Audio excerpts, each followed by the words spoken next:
mornings from 7 to 10. It's time for Sportstime on Sports 56 and 98.9 FM. The first hour of Sportstime is brought to you by Francis and Breakfast. Here are your hosts, Brett Scott, Sportsworthy, and Brian Davis. Welcome into Sports Time. Bryant and Brett with you live and local inside our Family Leisure Studios. Landon Schmidt producing. We're with you for the next 3 hours. A lot to get into.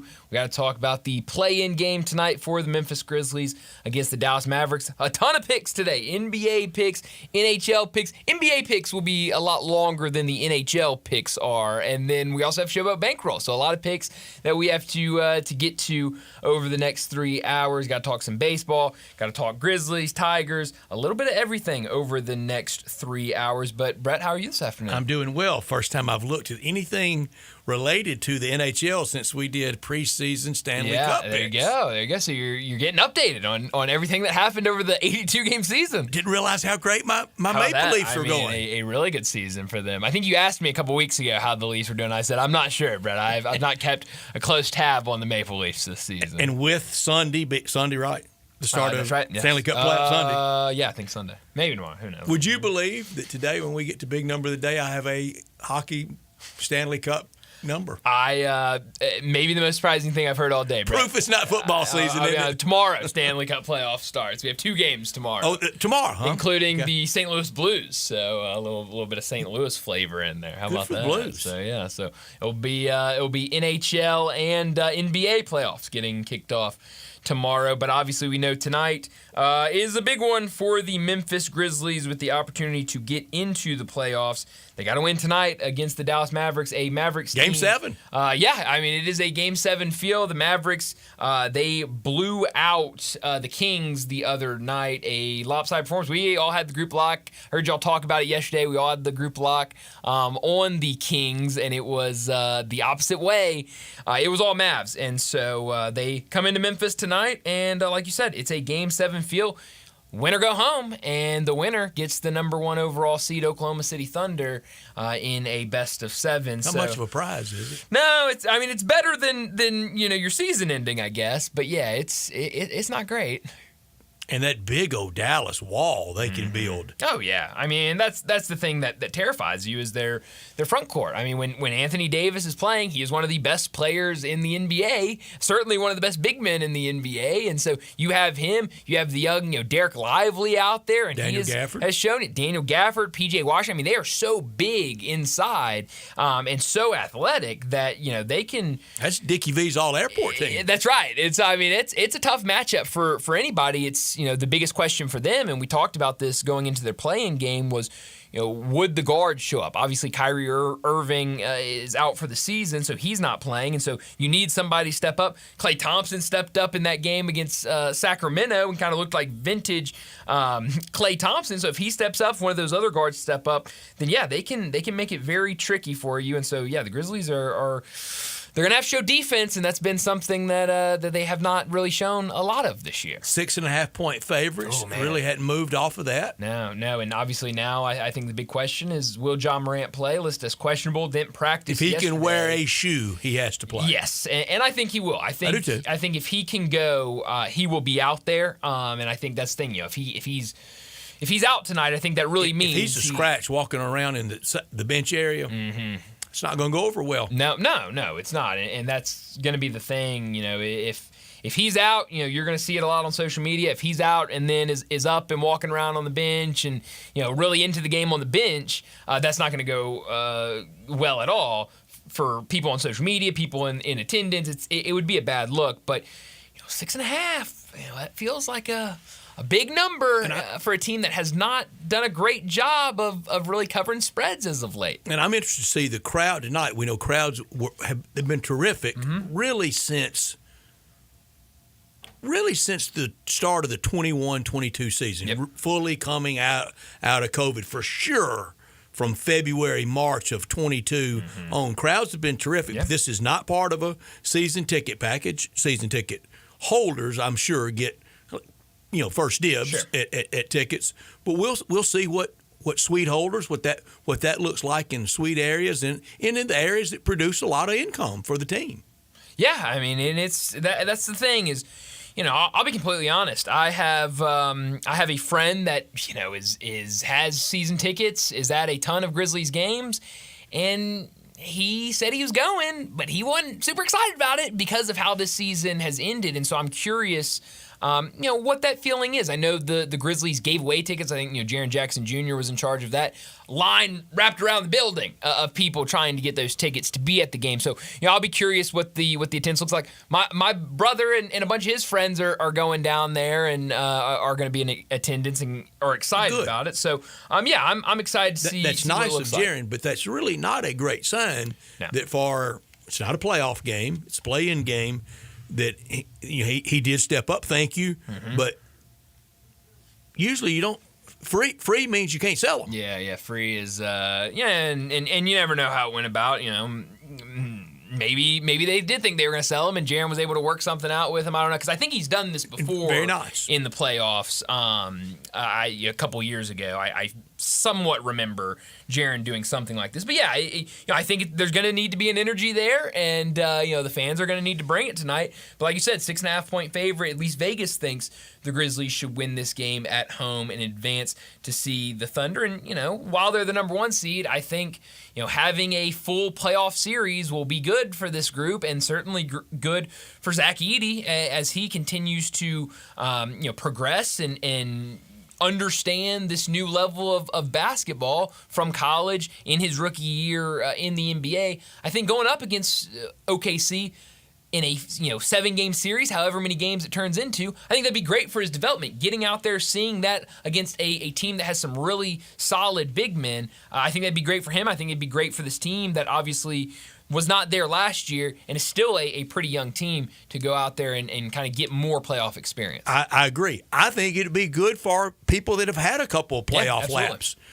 Bane, Jaren, Ja, because we don't get a lot of them together anytime, much less for playoff time. Yes, the younger players that have never had that baptism, they need it. But I think the veteran presence on this team, you got to start doing something in the postseason. Yeah, and so that I think that experience is very valuable. So I'm definitely in favor. I know we talked about it. I'm in favor of them going out and winning this game and getting into a series with OKC, and then however it I've already falls out. Group lock on Oklahoma City against the 8. Yeah. I think both sides. Correct. Cool. In that, yeah. Correct. Okay. Yes. I think whoever wins this game is likely going to lose in a series against the number 1 seed on both sides, West and East.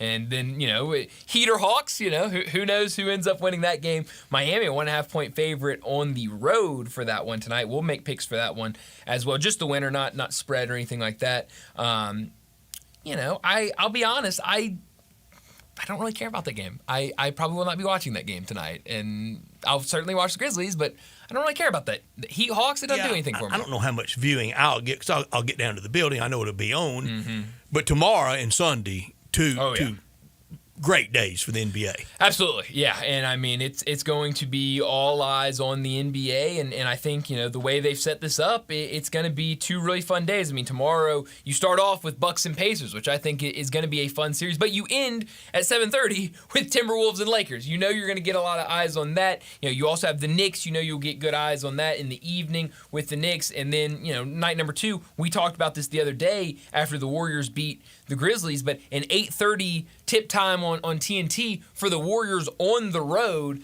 against the Houston Rockets. So, that's going to get a ton of eyes on it as well. And you're starting the day with the number 1 seed in the Thunder playing either the Mavericks or the Grizzlies. So, the NBA, I think, has set up these next 2 days in terms of TV, viewership, scheduling. I think they've done a really nice job setting it up. Brian, we talked about it, and you kind of led the discussion of he's going to enter the portal. Don't freak out. On the day that P.J. Haggerty enters the portal, it doesn't need to be, chaos. I kind of tried to lead with that. Yeah. As the day unfolded, it is freak out. And I think he's gone. Look, that is it's what happens whenever a guy of that caliber enters the transfer portal. And, I know y'all had Greg on. I listened to Greg with y'all yesterday, and he said that he's heard a couple schools, an SEC school and a Big 12 school have gone after him and have a big offer for him. I don't know which schools those are. I did not get this from Greg. I think it's Baylor from the Big 12 and Texas from the SEC. Well, that's what I was about to say. I have no information on what teams are going after him at all. But just thinking about Big 12 teams, he would be a perfect fit at Baylor. I mean, a seamless fit, a perfect fit. That is the type of guard Scott Drew, and really a lot of coaches, but certainly the way Scott Drew has coached in the past, some of the guys he's had, he really fits that role. I mean, it's one of those that hurts, and I think it hurts even more because this felt like a money thing. It didn't feel like he doesn't like the program, he's not getting playing time, whatever you want to say about players that transfer. This felt like this is a money thing. And, other teams are throwing money at him that maybe Memphis cannot compete for one single player. And so, that hurts. And, we'll see what he does right now, obviously in the portal. I know, there have been people that say that he still has Memphis in the cards. I think a lot of players say that when they enter the transfer portal. I don't know if that's true or not. But, it feels like he'll be at somewhere new. To insulate yourself from just not being hated. Yes. Because, I mean, you're not going to enter the transfer portal and say, I'm done with them. Right. You want to have that. Some do, but they don't mind. I don't think I think he would mind. 2 years in a row now, last year with David Jones, this year with P.J. Haggerty, you would have people advance the notion – first of March on of, it's not all about money, special relationship with Penny, a kinship. They really doesn't want to turn his back on. They don't want to turn their back on him, and they both did. Yeah. There no relationship can battle dollar signs. Well, and it's one of those things, and I more on the lower major level and certainly mid-major level, you hear a lot of the stories where coaches will bring players in and will say, hey, I love you. We have a great relationship. I ain't going to be able to offer you $1.5 million like some of these, Ja'Cory Lane, who is now at Texas A&M. He's committed to Texas A&M, was at North Alabama. I know for a fact him and his head coach had a conversation, and he said, I love you. You've been a starter for me for 2 years. This is going to be the third year. I can't pay you that money. I want to see you go and make that money. That happens a lot where the relationship is still very much there, but it's a money thing. I know that P.J. Haggerty says he's going to go and test the draft wires. I don't think he's going to get drafted this year or even end up being in the draft this year. And so for him, I mean, if what is out there being reported is true that he can make, $3 million, maybe even more next year playing college basketball, that might be the most money he'll ever make in a single season playing basketball. It's hard, relationship or not, to pass up on something. And Brian, it's hard for people to come to grips with this. It was a money thing a year ago, him leaving Tulsa to come to Memphis. Definitely. Absolutely. Tulsa wanted to keep him just as bad as Memphis wanted to this year. Now, it will be fun, whether it's Big 12 or SEC. And I'm not using player of the year as the standard. That's real high. But will he be as effective in either of those leagues as he was in the AAC? Yeah, it's a good question. And something that time will tell. I know people will point back to, John L. Davis was not. Right. No, you're exactly right. And I think, that's the thing is people will point to what he did in those non-conference games against, obviously Power 4 teams, but I think doing that on a nightly basis in those conferences is different. Maybe he can, maybe he can't. I hope he does. It'll be fun to watch. Yeah, but look, I think he'd be a really effective player. I certainly would love for him to return to Memphis, but if you're telling me that that's completely out of the picture and that he has to go somewhere else, I'll be completely honest with you, Brett. I want him to go to Baylor, and I want him to dominate for Scott Drew. I would love to watch it. I think he would be a perfect fit there. But yeah, that's always the question of these guys. You mentioned John L. Davis. He really struggled, especially early for Arkansas, to do anything. I did see though, and this is interesting. The top two players in the transfer portal for this season both came from the American. It's Yaxel Lindenborg at number 1, P.J. Haggerty now at 2. So, and I saw Lindenborg this morning, and I know it gets heavily criticized, but I just wanted to take a gander at some draft. I went to NBA Draft Net. Yeah. I know it gets crushed. Oh, yeah. Everybody goes to it, but everybody crushes it. Right. Lindenborg was late first round. Yeah, and he's a guy that's going to test it. And I wouldn't be surprised if he stayed in there. I don't know, If he could be guaranteed late first round, sure, you got to go. He's definitely going. But, I don't know if he will get that response back. He might, but it is something that he'll have to go and test those draft waters and get that feedback. We'll talk a lot more about the Tigers and what's going on in the transfer portal. They got a big commitment earlier today. Sincere Parker from McNeese, he committed earlier this morning about 11 o'clock. Yesterday and today, pretty good pieces. Yeah. But really... Yeah, I mean, it's clouded by. I mean, I heard what you said with Greg bringing him on yesterday. We all came in here thinking we were going to talk about Zachary Davis, the transfer from South Carolina, and then just like that, I mean, it was right about 3 o'clock, and I was moving stuff all day yesterday. I might have been an off day from here. It was not an off day for me yesterday. I was moving stuff around, and I had been going for probably 20 minutes. I'd stopped. I went over and picked my phone up. Oh, man. It was moving fast. I mean, it was just all the notifications, and I had to just kind of sit there for 10, 15 minutes and try to catch up on everything. Just to process it. It really did. And so, I mean, it hit like that, around 3 o'clock.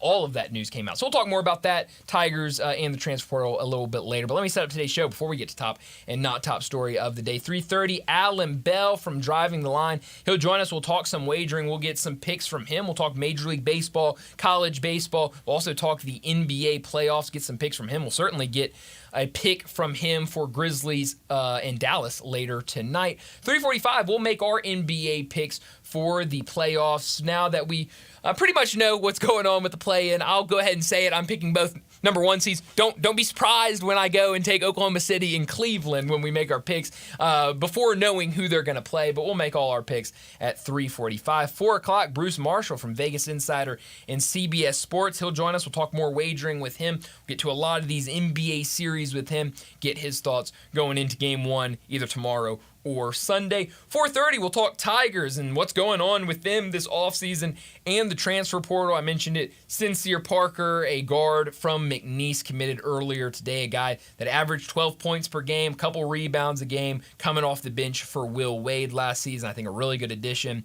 for Memphis. Also, Jacob Darr, a 6'7" wing from Rice. He is on a visit today at Memphis. Sounds like he wants to make a decision by the end of the week. He'll be at Santa Clara tomorrow, so maybe by Monday we'll have another commitment. A couple other guys had visits earlier this week that sound like they went well, so we will talk about that a little bit later at 4:30. 4:45, we'll get to big number of the day. 5 o'clock, Gary Darby from the Grizzlies Radio Network. He'll join us. We'll talk Grizzlies with him. Obviously, the big game tonight. Mavericks and Grizzlies, two teams that go into the offseason, whether it's a win or a lose tonight, with a lot of questions and a lot of answers that need to be had. Obviously, for the Mavericks, trading their superstar. For the Grizzlies, firing their head coach. We'll get to that at 5 o'clock. 5:30, we'll get to what's trending. And during what's trending, we got to make NHL picks. We've got to do Showboat Bankroll. Busy what's trending this afternoon. 5:45, we'll wrap up today's show like we always do with Crunch Time. Let me remind you, we're in our Family Leisure Studios where family and fun come together. It's pool time, and Family Leisure is already booking pool installs for 2025. Buy now and get on the list for your pool installation. 2024 pool starting at $19.99 installed. Liner starting at $299. All pool accessories up to 20% off, and 5 to 6 person hot tubs starting at $69.99. Swim spas and cold plunge tubs are $2,000 off, and patio furniture up to 50% off on select sets. Mention this ad and get free installation only at Family Leisure, 2120 Whitten Road, just north of I-40. He's Brian. I'm Brett. Our producer is Landon Schmidt. We are Sportstime, and we're with you for the full 3 hours day, all the way to 6 o'clock and into the weekend. And we want you to join us by texting or calling 901-360-8255. That's the Sissy's Log Cabin text and talk line.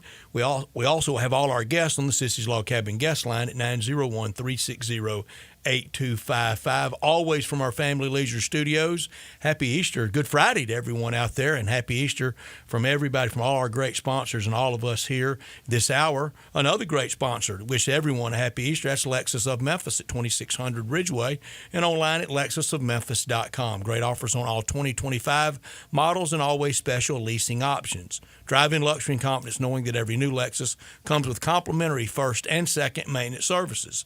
Call them at 901-334-9673, but they want you to stop by the only Lexus dealership in Memphis at 2600 Ridgeway and put yourself in the driver's seat of the all-new 2025 flagship LS500, and you'll be looking and you'll be driving in style. When you purchase a Lexus, you get top-of-the-line engineering and design, and they make for the safe luxury driving experience. Online at lexusofmemphis.com. Experience amazing at Lexus of Memphis. Top story of the day. Well, my top story of the day, it's the Grizzlies in action tonight. A win-or-go-home game to even get into the playoffs. It will take place later tonight, 8:30 on ESPN. And for the Grizzlies, the question mark is, will Ja Morant play tonight? We all saw the injury against Golden State. He went down. He was able to play after being looked at in the back, getting some treatment, was able to finish that game, but did not practice yesterday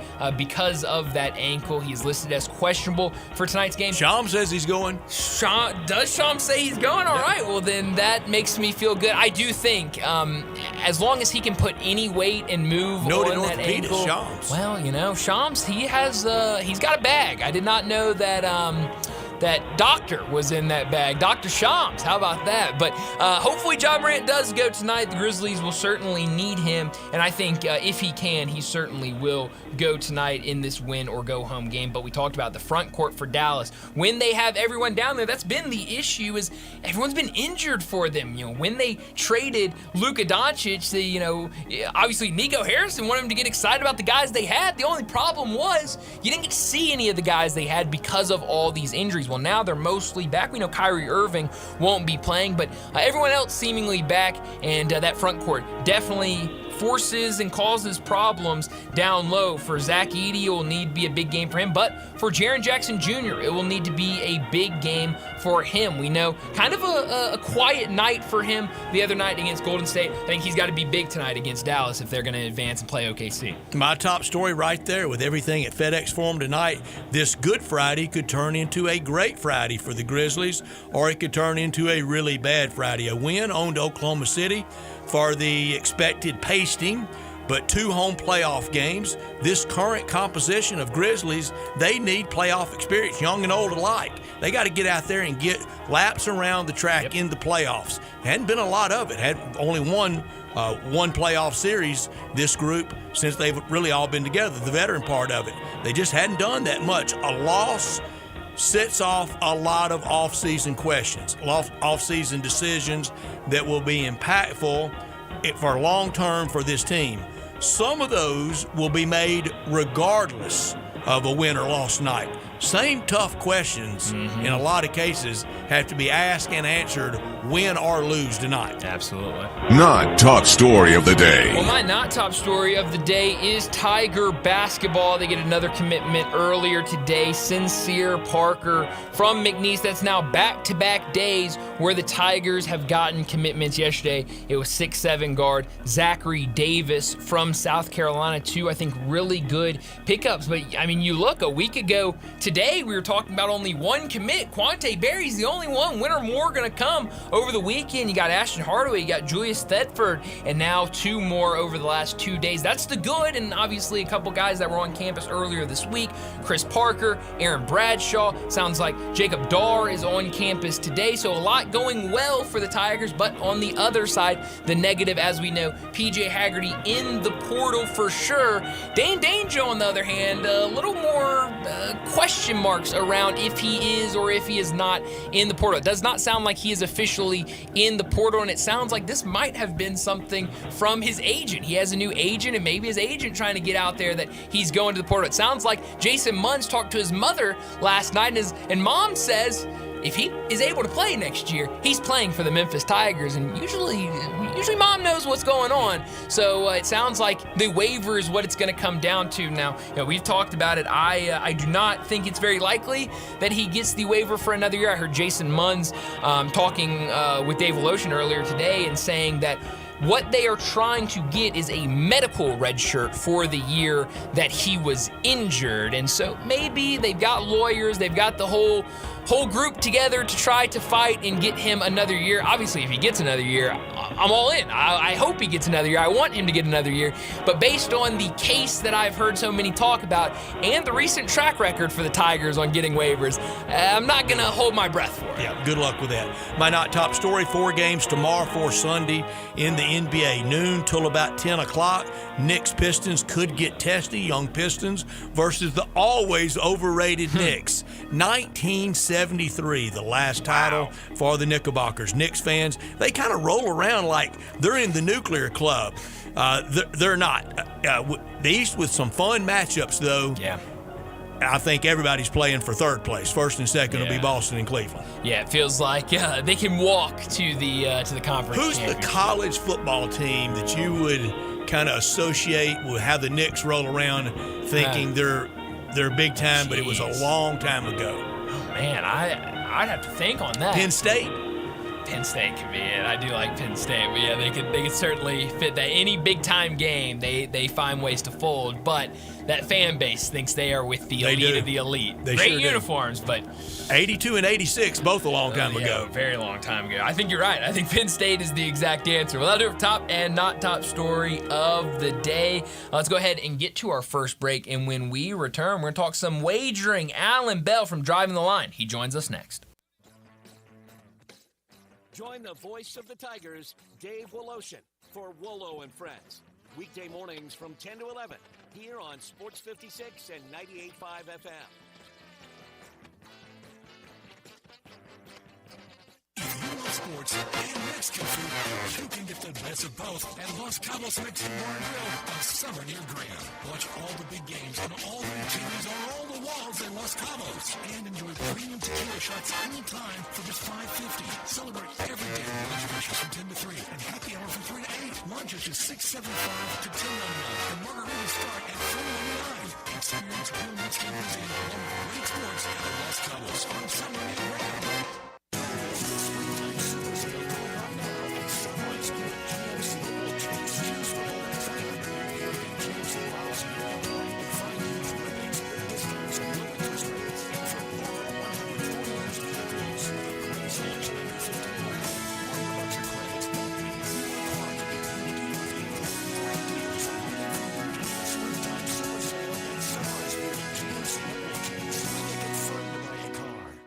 Sunrise locations. All financing on approved credit. Jenkins Floors and More invites you to their retail warehouse where they pass wholesale savings on to you. Jenkins Floors in Hernando, Little Rock, and Cleveland, Mississippi specializes in flooring and tile, mattresses, and shutters and blinds. Jenkins makes your life easy with a 2-day turnaround. Contractors, builders, or family projects call 662-469-9350 for a free estimate. Owners Timmy and Rebecca Jenkins say hello to Sports 56 fans and look forward to your business. Step up your wings game at East Coast Wings and Grill. With 60 wing flavors and 7 heat indexes, do you have what it takes to turn the heat on your wings up to insanity? East Coast Wings and Grill is family friendly with a large variety menu to satisfy the whole bunch. Sign up today for a loyalty program and taste the rewards. For every dollar you spend, you collect a point. Earn 100 points and receive a $5 reward.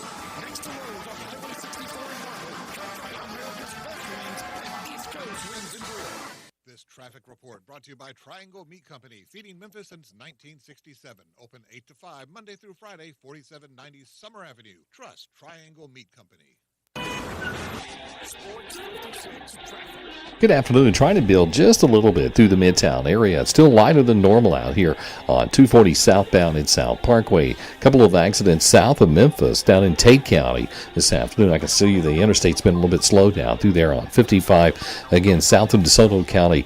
Give yourself a little bit of extra travel time. Weimer's Jewelry is your diamond engagement ring headquarters this bridal season, which is just around the corner. Go see them this weekend at Weimer's Jewelry on Highway 64. I'm Commander Chuck with your on-time traffic.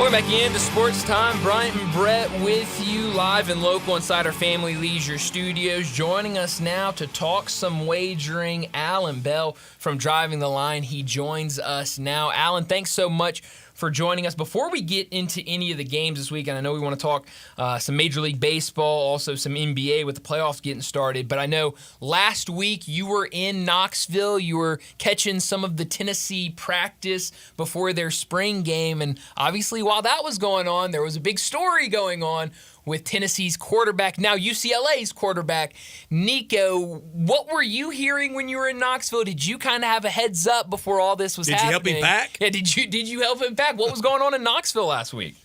Yeah, so first off, I appreciate you guys having me back.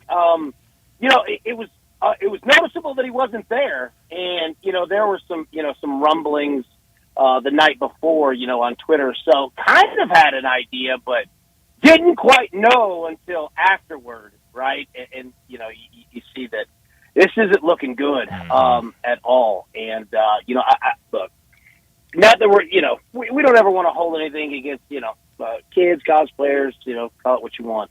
But I think this is a good moment for parents and people that are out there that are involved in this or might one day be involved in this. That I don't know if Nico's best interests were at heart here, and he's certainly paying for it. He lost himself $1.5 million at least before taxes. Let me say that.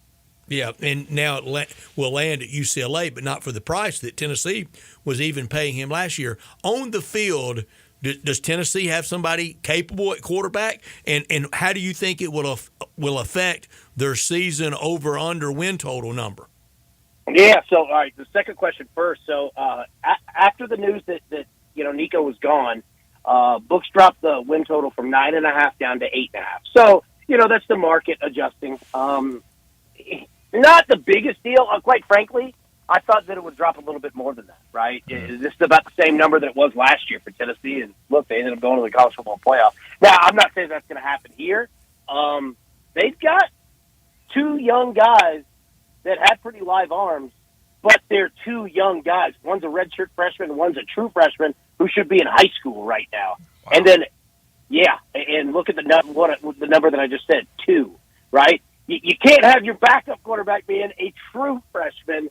They're going to have to go get a body. But the question becomes, if you're Josh Heupel, you don't have a lot of time to really kind of facilitate this. Do you go and look for a starter, or do you go and look for a capable body that could be a starter, right? So we'll see what they do with that. But that's the tough part, is that you just don't have a lot of time to do that. Yeah, and whoever they get, they know they'll be coached real well by Josh Heupel at that position. Looking at Tennessee's schedule, they got Georgia at home. They go to Tuscaloosa to play Bama, and then the next to last weekend of the year, they go to Gainesville. Alan, we've been saying it for a long time now that Tennessee and Florida, while still very important, still very much matters, but it doesn't feel like it did in the 90s. It sure won't feel like it 5 days before Thanksgiving.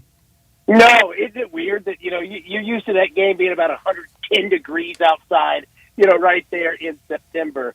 And now that's Georgia, right? So it's fascinating. But, this whole, kind of conference realignment, is fascinating. I'll say this. Here's the other interesting part. So Arkansas comes to Tennessee this year. Arkansas has got a freshman that's Nico's little brother. Sure. Yeah, I don't know if Big Nick is going to make that trip to Knoxville. But don't throw any golf balls at him. Wow. Yeah, no kidding, right? Yeah, Lane Kiffin will be the first one to say, what? I love that Lane kept the ball, too. It's on his desk. I'll Lane, send you a picture of it. He cracks me up, man. He's funny. Yeah, he is a funny guy. Looking at this weekend, going to be a busy weekend. NBA, NHL, Major League Baseball. Let's start with Major League Baseball before we get to any of these NBA series. Anything starting tonight? Any series that you're keeping an eye on? Any games you like tonight? Yeah, so I'll tell you this, man. The Giants and the Angels, and that might not be the most popular two teams here in the Southeast in regards to Major League Baseball, but the Giants are the best hitting team on the road this season so far. The Angels are the best home hitting team in Major League Baseball so far, and you got a total of 8, right, tonight. I like the over there. I think you're going to see runs being scored. I think the Phillies, are a solid play today. The big thing is this, all right, is looking at weather in regards to betting baseball, because in the Northeast, you have very high winds. Same thing in Chicago, but in the Northeast, and I'm talking 17, 18, 19 mile an hour winds that are either blowing directly out or they're blowing directly in, and that can have a massive effect on scoring. So pay attention to that. But the West Coast, that's where you're going to get your runs, man, because they're getting southeast weather, and they've had it for a while now. I really like that Giants-Angels series all weekend. I think it's going to be solid for you. Yeah, that sounds like a fun series to keep an eye on. NBA playoffs get kicked off tomorrow, but tonight we have the play-in games. Obviously here, a lot of people talking about the Grizzlies tonight against the Mavericks. 6.5-point favorite over Dallas. That's the late game tonight. Total 221.5. What do you like in this game? Yeah, so all right. So I'm glad that talking to you guys today specifically, because, how's Ja, right? Like, I think that's the big question. I know we've seen some reports that, with an ankle earlier. Is he good? Is he going? Like, what's the latest you guys have on him? He's going to play, I think. I said if he can get a shoe on, he has to be in there tonight. Yeah. Yeah, I agree. And going off of that, right, like, I'll say this. Ja's going to play. I mean, you're exactly right. But you don't know, minutes, how effective, percentage of health. Yeah, exactly. So, Desmond Bain, props tonight. I think this is going to be excellent, man. You can, play him for points. You can play him for threes. This feels like a Desmond Bain type of game. And Klay Thompson on the other side, right? Like, if you're looking to see, a player that really doesn't have a whole lot of help out there, right? Like, you can see him fire some. AD went off, the other night. The But, green light is on for Klay Thompson, Sure isn't it? Absolutely it is, right? But that could be a good, that could be a bad thing. I mean, I like the Grizzlies here. 6.5 is a bit much for me, but I wouldn't mind parlaying like a Grizzlies money line, with like a Desmond Bain, like over 1.5 threes type prop. You can get good juice there. But I like the Grizzlies to win the game. I think they're just a better team. Yeah, I'm with you on that one. The other game tonight, Heat and Hawks. Miami, a 1.5-point favorite on the road, total 220.5. You like anything in this game? Yeah, I like the under in this game. And I think that's a high total there. Now, don't get me wrong. These teams can score for sure, right? But I think you're just going to see – you don't need many, spurts of very few points being scored. And I think you're going to get them. I think this total's just a little too high. I'm going to roll with the under on this one. What's your favorite NBA series for this first round? Man, the Nuggets. Like, what do we do with them? You know what I mean? Like, I have no idea how to play it. I mean, you got all this turmoil here, with the coach and the GM and all of that. But then you've got Jokic, who could just take over games at any time. But they could be put out. A good team will be eliminated in that series. Agreed. Like that. Like that's where I'm looking. I mean, what about you? Like, where do you see West or East? Right? Like, which series stands out to you? I love the Denver Clippers series, and in the East, I like Detroit and the Knicks. Yeah, that Detroit Knicks is going to be a good one, man. You got two teams that Detroit feels like they're young and ready to go, but the Knicks can take. I don't know. I'm with you, man. That's going to be a good one too. Good call. I don't think they will. I think they'll win. I think they'll win the series. I don't know. We're going to pick later. But if the Knicks got swept or 4-1'd, would they make a coaching change? Man, that's a great question. You know what? Yes, I think so. Because I think New York fans are tired, and I think when they get tired, they get loud. And if it's not this spring, it's next spring, because this is the Thibodeau model. It's great in the beginning, and then it wears out pretty quickly. Yeah, he just wears everybody out, man. Like he, as weird as it sounds, he's polarizing enough of a style that you can get tired of it and move on. Yeah, I think they do. Alan, I'll tell you one series I'm keeping a close eye on. It's this Bucks and Pacers series that gets us kicked off tomorrow morning. Right now, the Pacers are minus 165 to win this series, but you look at the Bucks, it sounds like Dame Lillard could be back as early as Game 2 from those blood clots. He's been cleared. He's been practicing with the team. He's going to be out tomorrow, but could return at some point. This is a Bucks team that enters the postseason winners of 10 straight games. They won this series against the Pacers. I would not be surprised at all if the Bucks won this series over the Pacers. No, I mean, look what you just said, man. Look at the historicals there, right? And you've got a Bucks team that could clearly play in the paint, but they could shoot as well. But, man, the Pacers are really They good. are really good. They are, man. Like, they are such a good basketball team. But we've seen a lot of, name the sport, we've seen a lot of good teams, in the regular season. You get to the postseason, it's different, man. And, I think this series is going to be one of those to where, who can get ahead in the series, right? Like, if the road team does early, look out, right? The home, like, it's truly that, that phrase of, like, the series doesn't start till, the road team, wins the game. I think that this could be that type of series where pressure could be very important. Have you purchased your Cam Ward jersey yet? No, not yet, but they should start selling them. Like, they better start selling them.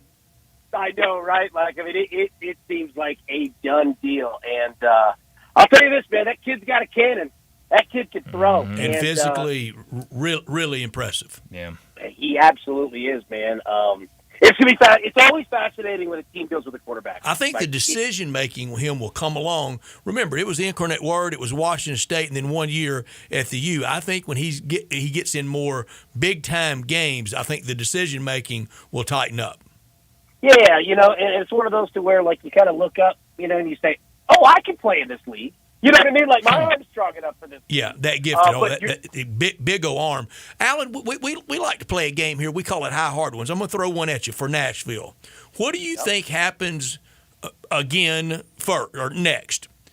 Host the draft or host a Super Bowl in the new arena, new building, new stadium? Host the Super Bowl. I think it's host the Super Bowl. I think it'll get moved up pretty quick because we're seeing so many of the same cities.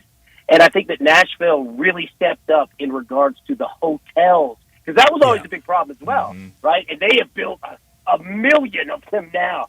I'm going to go with Super Bowl, yeah. Wow, I like one of these days. Yeah, oh no, one day, baby. It's definitely coming. Alan, yesterday Aaron Rodgers was on the Pat McAfee show, and a lot of people. I mean, my brother told me you got to watch Pat McAfee show today. I think he's going to announce his retirement. A lot of people thought that one way or the other, he was going to make a decision, whether it was announcing he was going to go play for whatever team or announcing his retirement. But he kind of got on there. He said he's talked to all these teams. He said he's going to take it at his own time. Jets did. Aaron Glenn hurt his feelings. Let's just call it what it was. What do you think happens with Aaron Rodgers?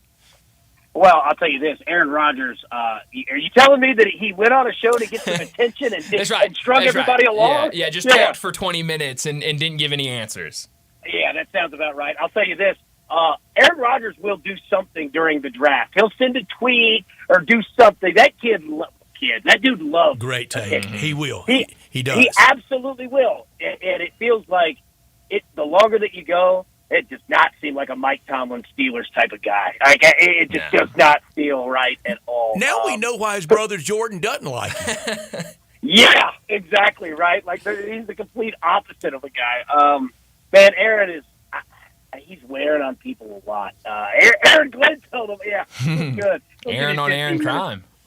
I know, man. Who knows what Rodgers is going to do? He doesn't know. All he knows is there's attention to be had, and he's going to get it. Yeah, well, it feels like it's going to be a waiting game for him. It feels like it always is with Aaron Rodgers. As much as I love him, he does things very strangely, that's for sure. Alan, as always, thanks so much for joining us. Enjoy this weekend. Happy Easter, and we'll talk to you again next Friday. Man, appreciate you, boys. Y'all have a great Easter as well, great weekend, and see you next week. Thank you. Good luck. Alan Bell joining us from Driving the Line. Make sure, go check them out on YouTube. They do a daily show, 2 daily shows every day, one in the morning, one in the afternoon. So check them out. Get all your bets from Driving the Line and Alan Bell. Well, let's go ahead and get to another break. When we come back, we got to make our picks. NBA playoffs, they get kicked off tomorrow, but really they get kicked off tonight because we have win or go home games for the Grizzlies against Dallas, Miami against the Hawks. But we'll make all of our predictions for the NBA playoffs. We'll do that next on Sports Time. Broadcasting from the Family Leisure Studio, we are Sports 56 and 98.5 FM. Pools, and more pools. Yes, it is pool time at Family Leisure. Family So you need to buy now and get on that list. 24-foot pools start at $19.99 install. Liners are starting at $2.99. You're going to need some pool accessories, so they're all up to 20% off. Not quite ready for a pool? That's fine. Get a 5 or 6 person hot tub starting at under $7,000. You can also go for a swim spa or perhaps a cold plunge tub. Those are now $2,000 off. Get patio furniture up to 50% off on select sets. Buy your pool now. Get on that install list. Mention this commercial, and your install is free. It's underlined in the in bold print, so you know it's big. It's pool time at Family Leisure. Family Leisure, Whitten Road at I-40, where family and fun come together. Welcome to Fat Larry's in Bartlett. Come in today for award-winning barbecue and so much more. Catfish, steak burgers, chicken, certified prime Angus beef steaks, along with all the sides, homemade rolls, delicious desserts, beer, and service that is out of this world. Fat Larry's cooks everything made to order just for you. Dine in or order online at fatlarrys.com. We're the best barbecue, southern cooking, and friendly atmosphere in town. Family owned and proud of it. Fat Larry's, conveniently located at 7537 Highway 70, just west of Appling. Chris Price here with Metro Builders Memphis. In the wake of the large storm systems that passed through the Mid-South, our 8 shingle crew, 3 TPO commercial flat roof crews, and even 2 metal and tile crews are all out assisting policyholders. We won't stop until all have been restored to pre-storm condition. Many homes throughout the Mid-South were hit by hail, 1 inch, 1.5 inch, and yes, even 2-inch hail fell in the Mid-South. Many times hail damage will go unnoticed. Many people think it's no big deal. However, shingles and yes, even metal roofs are compromised. In time, show signs of leaks and on metal means rust due to breaking the coating, which in turn ends up leaking. If you had hail and high winds, look up, or better yet, have us come look up for you. Water left on the timber will turn into health issues in the home or business. Our staff will perform inspections free. That's right, free. Inspections of all the roof, attic, and interior to ensure that no shingle, panel, or insulation go unturned. Call Metro Builders now. Call us. 375-1717. That's 375-1717. Or check us out online at metrobuildersmemphis.com. Prescription products require completion of an online medication consultation with an independent healthcare provider through the LifeMD platform and are only available if prescribed. Subscription required. Individual results may vary. Additional restrictions apply at lifemd.com. Read all warnings before using GLP-1s. Side effects may include a risk of thyroid C-cell tumors. Do not use GLP-1s if you or your family have a history of thyroid cancer. Should GLP-1 weight loss medication like Wegovy and Zepbound cost thousands of dollars? We don't think so. LifeMD helps provide insurance access to the leading GLP-1 medications. Visit trylifemd.com and check your eligibility for GLP-1 medication with copays as low as $0. Listen to Bridget's story after losing 55 pounds and using her insurance for coverage. LifeMD helped me get covered with my insurance. Finding out that it was covered was huge. I've lost 55 pounds. I am so much healthier now that I've lost the weight. I would never be able to do it without them. Get started today and check your eligibility for GLP-1 medication with copays as low as $0 at trylifemd.com. That's TRYLIFEMD.com. At Jason's Deli, when you're dining in or picking up curbside, you can expect wholesome food and no surprises, just delicious sandwiches, crisp salads, and quick quality meals made with the freshest ingredients and no artificial trans fats, MSG, high fructose corn syrup, or artificial colors and dyes. Around here, a lot of thought goes into what we put into our food and what we take out of it, because you're not just taking a bite, you're getting a taste of who we are. New items are constantly being created to expand our menu for all tastes and special diets with vegan and gluten-free options available. Convenience and on-time delivery you can count on. It's just a click away at jasonsdeli.com, so whether you need to feed 5 people or 5,000, the team at Jason's Deli, they have the credentials and the commitment to keep you satisfied. Freshness is nearby at Jason's Deli with locations at Ridgeway in the Park Place Center, Poplar and Highland, Germantown Road in Cordova, and on Goodman Road in Olive Branch. Jason's Deli. It's wholesome food and no surprises. Now, back to Sports Time. Sports Conversation. This hour is brought to you by Lexus Cigars. Here are your hosts, Let's Talk Sports with Brian Davis. Well, we've got to make picks for just the first round of the NBA playoffs. We'll a lot of picks. Come back around for the second round before we get to that, but we'll just start with the first round and all of the picks. Before we do that, though, we'll get back to this at 4:30. I just want to put this out there because it is news regarding Memphis and P.J. Haggerty. Jeff Goodman putting out about 15 minutes ago. Memphis transfer P.J. Haggerty's camp is asking for $4 million plus, and for him to spend the majority of his time at point guard. Sources involved in the recruitment told the Field of 68. So we can talk about that more. What I heard. Yeah. So, which, I know. I just don't think he's a point guard. Oh, he's definitely not a point. You either are or you're not. He's not. One of my friends sent me that. He can handle the ball. Yes, but he is not a point guard. One of my friends sent me that, and he goes, I'll be honest, he goes, the majority point guard surprises me more than the $4 million does. And it's just he's not a point guard. But his people, whoever is advising this, his father, his agent, whoever it is, they want him to be a point guard because at his size, he's not going to be an NBA player as a shooting guard with that size. They want him to be a point guard because that's the way he would get to the NBA.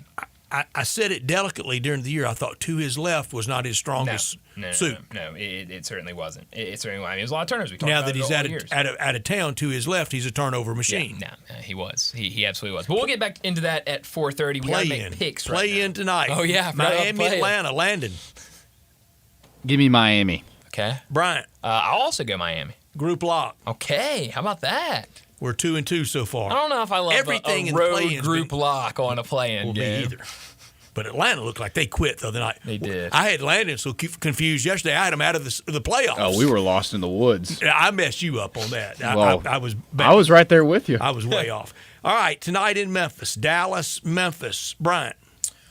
I'm going to go with Memphis. I think this is going to be a game that is a little too close for comfort. I don't know if I would bet that 6.5, but I will take the Grizzlies to win the game. I don't sound very confident.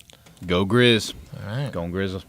Non-group lock. Wow. Dallas for me. Wow. That would be some tough conversations coming here Monday afternoon. East first round, Milwaukee, Indiana. Indiana for me. Bryant. I'm going to go with Milwaukee. I talked about it with Alan Bell. I think Milwaukee's a better team here. Landon. I'm taking the Pacers. I'm for the Pacers in this. Yeah. West first round, Clippers, Denver. I take Denver. Bryant. Yeah, I'm also going to take Denver. Landon. I'm taking the Clippers. Not a bad pick. No, not a bad pick at all. East first round, Detroit versus the Knicks. I take the Knicks.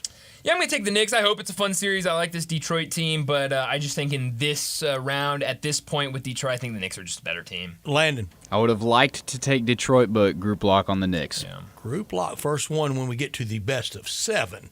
We'll have another one, I know, soon. First round, Minnesota against the Lakers. Once the Minneapolis Lakers. Lakers for me. Oh, yeah, give me the Minneapolis or L.A. Yeah, whatever team has Lakers at the end of the name, give them whatever team has LeBron James. That's right, and Luka, yeah. Another group lock. I'm taking Lakers as well. West first round, Oklahoma City versus the winner we know. Doesn't matter who Oklahoma they're playing, OKC. East first round, Orlando against Boston, Celtics. Yeah, I'm going to go Boston. Celtics. East first round, Cleveland against... Yeah, group lock again. Cleveland. Yeah. Yeah. Boy, these are pretty simple. Yeah, one versus play-in. I'll take the one every day on that. Group locks, yeah. And the league, when they went to 4-7, they knew what they were doing. Oh, yeah. They knew exactly what they were Golden State, Houston, Golden State. I'm going to go Golden State. Wow, another group lock on them. Yeah. So no confidence in Houston. They were pulling for us, though. Yeah, they were. Well, we don't know really if the love was really there from Houston. I hope they're competitive. I just think this Golden State team is a completely different unit since they've added Jimmy Butler. We know playoff Jimmy is a different beast than regular season Jimmy Butler. So, yeah, I think Golden State will get the edge here. So we had 4 of the 8 best of 7. We had group locks. We were split in. Bryant and I both had Denver. Landon had Clippers. Everybody looking forward to that series. Yeah. But we went group lock for Detroit and the Knicks. I just think a lot more seasoning for Detroit. Yeah, I think, Detroit is a fun story. I'm glad that they were able to get into the 6th seed. And there was no drama there. There was a lot of drama in the West of who would get the 6 and who would be in these seeding spots. Detroit, it was easy to get the 6. And so I think they're on the right trajectory. But certainly we talked about some of these other teams that don't have a lot of playoff experience. Detroit certainly does not have a lot of playoff experience. They've got a couple veterans that have it. But their main stars, their young core, they don't have any playoff experience, especially when you go up to Madison Square Garden. important. That's going to be a tough environment to win games in. But Young might be good for that. Yeah, no, it definitely could. I just, I think you couple that with some of the talent. I think Detroit's a very talented team. I think Knicks are just a little more talented. I think that will get them over the bump. So I'm excited. You talked about it. These slates for the next 2 days, really good, and it'll start. Obviously, we know the play-in tonight, but the actual playoffs, they'll start tomorrow, 12 o'clock on ESPN. Bucks and Pacers. Every game tomorrow. The first three games of the day, ESPN. So we'll have a ESPN triple header. Then that final game at 7:30 will be on ABC. Well, let's go ahead and get to another break, and when we return, we got to talk more wagering. Bruce Marshall from Vegas Insider and CBS Sports. He'll join us next. We'll talk NBA. We'll talk Major League Baseball, and he's out there closer to the West Coast. We'll get his thoughts on Nico transferring to UCLA. We'll do all that next on Sports Time.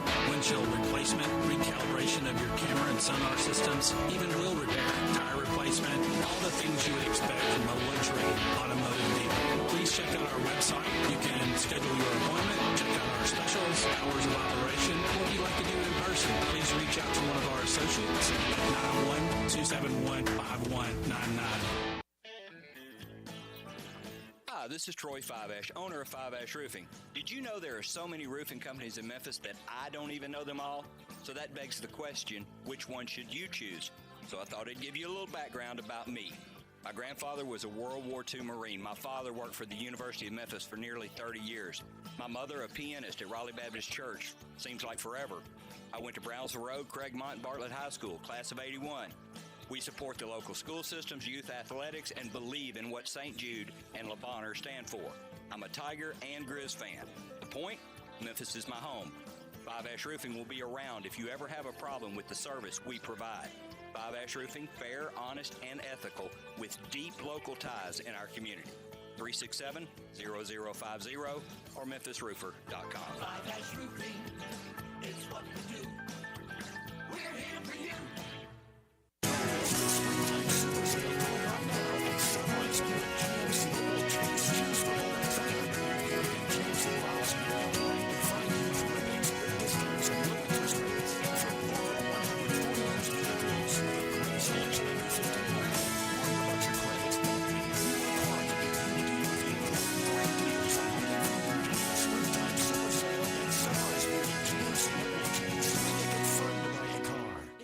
Sunrise locations, all financing on approved credit.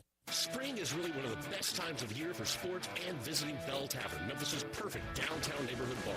The Bell Tavern is a sports bar, but with the beginning of baseball, the stretch run for the Grizzlies, and everything else that's going on, there is simply no better place to be than Bell Tavern. One thing people say all the time is that they have made more friends at Bell Tavern than they have at any other bar, and that's because Bell Tavern is a grown-up bar where people treat one another with respect, and that's how you make friends. You go to a friendly place and find out what you have in common, like, say, Bell Tavern.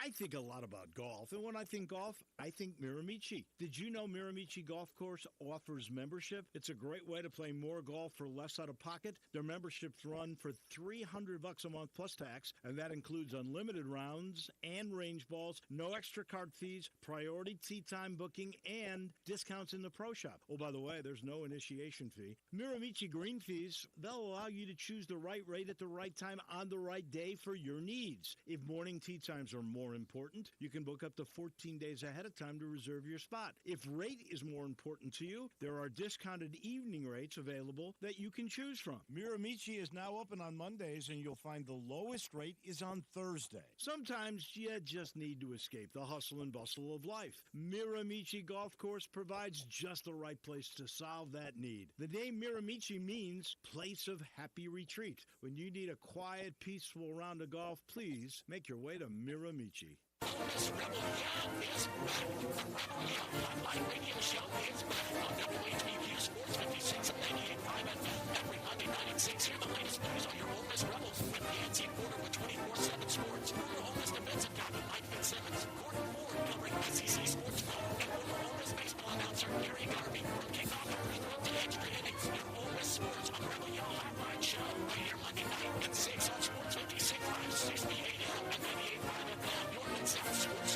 This traffic brought to you by Brinson Tax Service. They protect you like family. Sports 56 traffic. Good afternoon, T-Dot. Those help trucks have been out here with a couple of disabled vehicles in the last hour. Midtown traffic normally be heavier than this on 240 coming southbound here in South Parkway. Now further south of Memphis, down into Tate County, we've seen a couple of wrecks down through there on 55. Give yourself a little bit of extra time. Again, if your travel plans are going to take you 55 south of Memphis.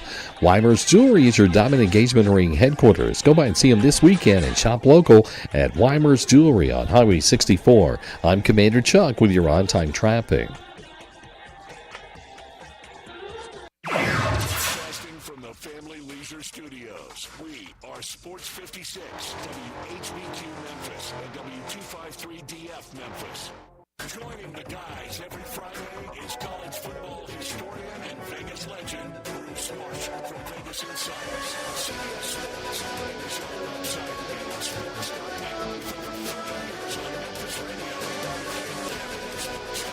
Bruce Marshall with Brian and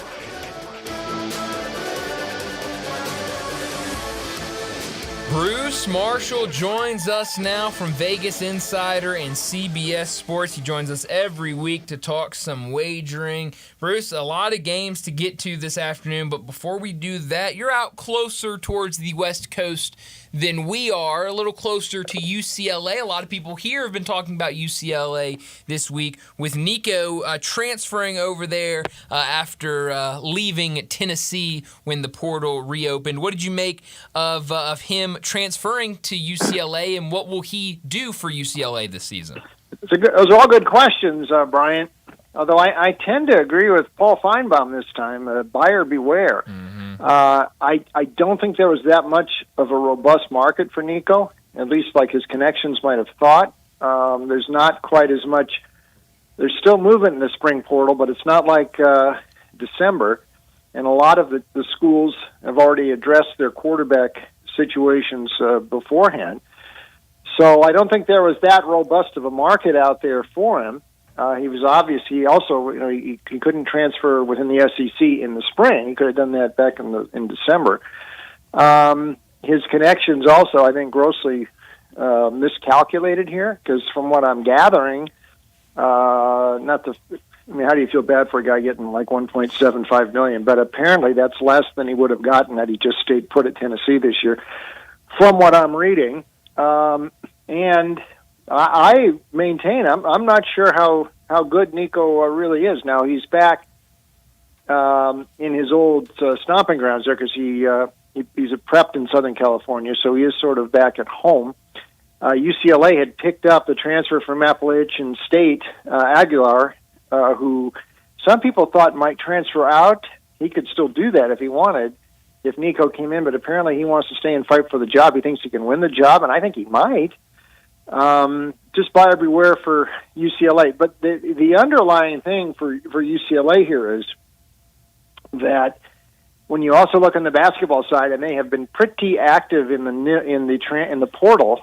Donovan Dent, one of the top guards in the portal, has already inked.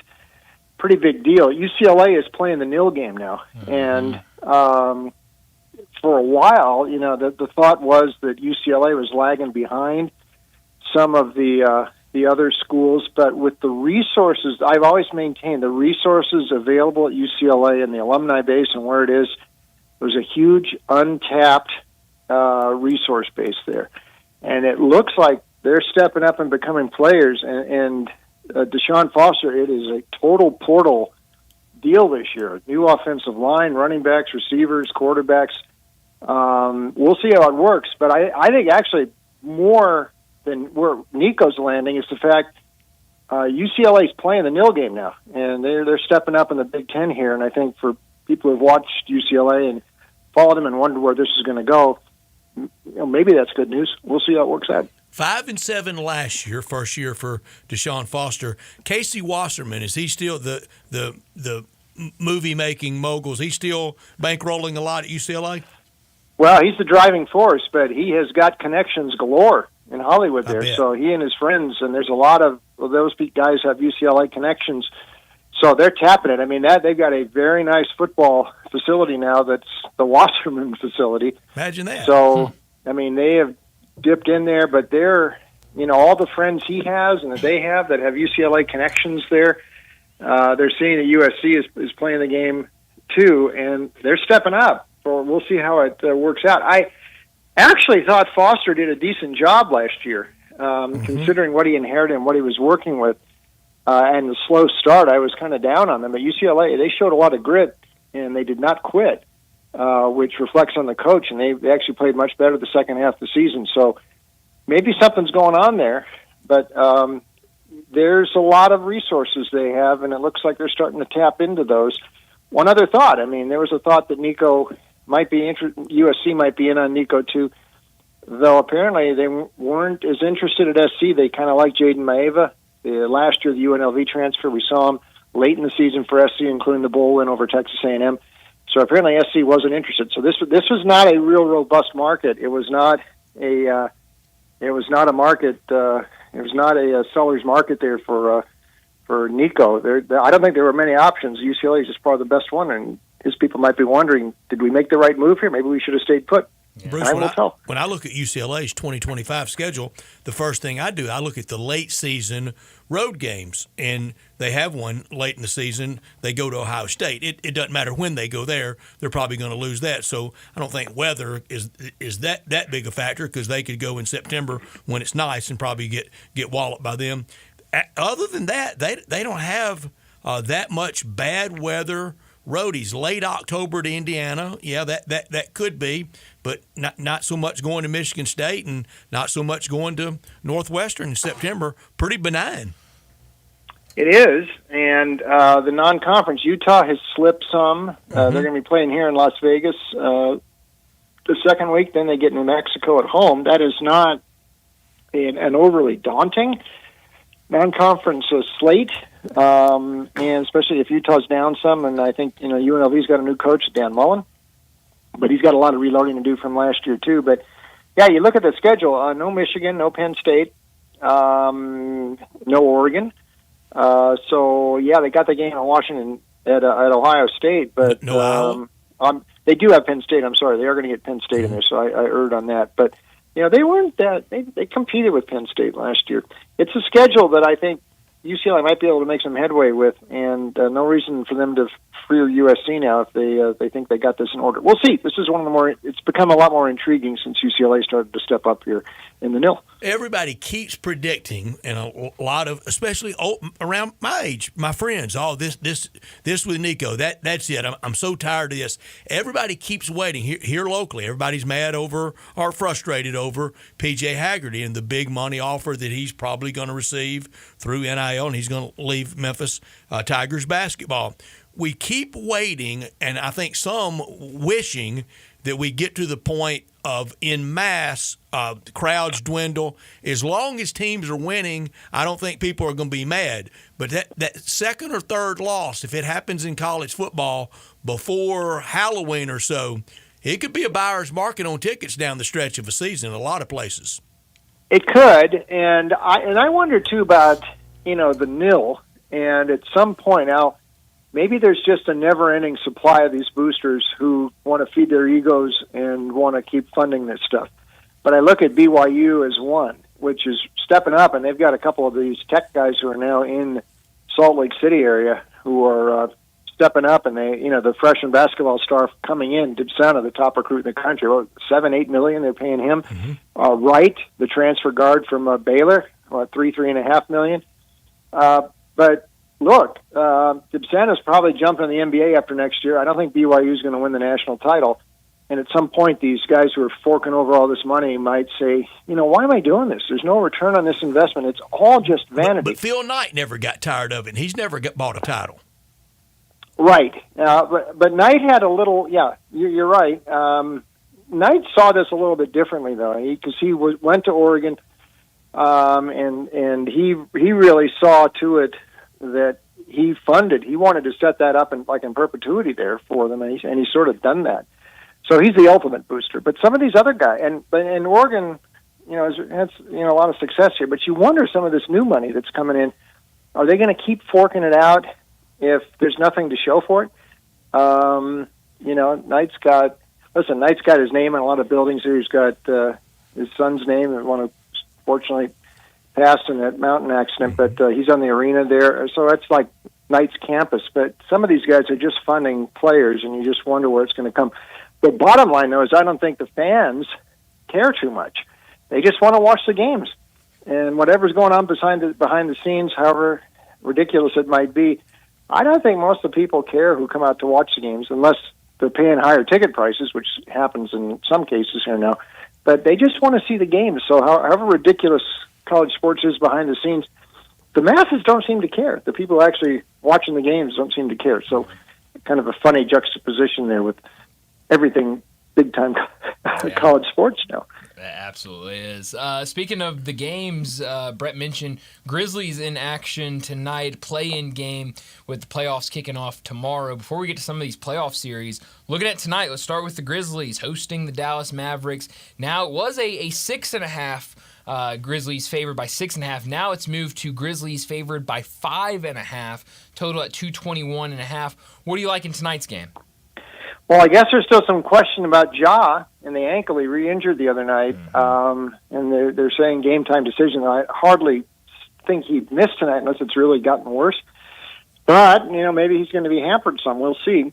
I think, interestingly, Zach Edey's becoming a little bit more of a presence right now, and he's certainly doing his job on the boards there, so they're getting some mileage out of him. But Dallas was very interesting the other night. They had no trouble with Sacramento. And it looked a lot like that Miami game against the Bulls with some playoff experience. Now, Kyrie's not there, and I know Luka's traded away. But, Anthony Davis looks fine right now, knock on wood. And they got Gafford and Lively back. And, they do have Klay Thompson now, too. And he played out of memory the other night, 5 of 7 triples. And so there's plenty of playoff experience on that side, championship experience on that Dallas team, even though Kyrie is out. And Jason Kidd knows what he's doing here. So there's a good case we made for Dallas, even with his price going down. One other note, since Kyrie went out, I think this is an interesting stat on the total side, Dallas is over 14-5 in the 19 games since Kyrie went out. So they seem to be playing higher scoring games. You're right around 220, 221 in that total tonight. So I might look a little over, and I think I'd lean to Dallas tonight, plus the points at FedEx Forum. Yeah, I think I'm kind of with you on that. The other game, the early game tonight, Heat and Hawks. Right now, Miami, a 1.5-point favorite on the road. Total at 220.5. Do you like anything in this game?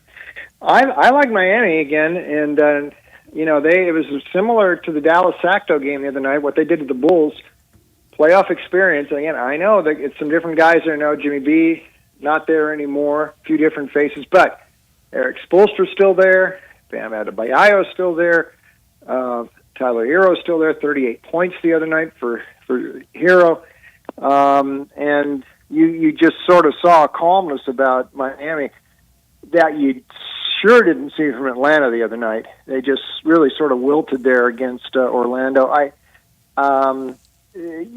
just, this whole thing with Quinn Snyder has just not worked out the way Atlanta thought it would. They haven't hit where they did with Nate McMillan before they moved him out. Trey got a toss at the end of the game the other night. Just didn't compete in the fourth quarter against Orlando. The last time they saw the Heat, they lost by 10 in late March, and Hero scored 36 that night. I think Miami gets them. And, again, playoff experience means something. That'll put them, with the Cleveland in the first round. But I would stick with Miami's experience here to get them through into the real playoffs. If you were a general manager, would you rather have Trae Young or Ja Morant? Trae. He's been through a lot of coaches. I know, but he's not but he's out there. He plays. He's not. It's. I think Ja's got some other stuff going on off the court. I don't think you have to worry about that stuff with Trey. My thought, and I think Atlanta just some other things have been going on there, but I never heard that Trey's a problem, and you're not going to see him getting suspended the way Ja did. So I would stick with Trey. When you look at these playoff series that get started tomorrow, which ones jump out at you? Clippers in Denver. I think it's probably the feature one. I have a sneaky suspicion we're going to see a Boston-LA final, but it's not going to be Celtics-Lakers. I think it could be Celtics-Clippers. The Clippers are the stealth team I would watch here.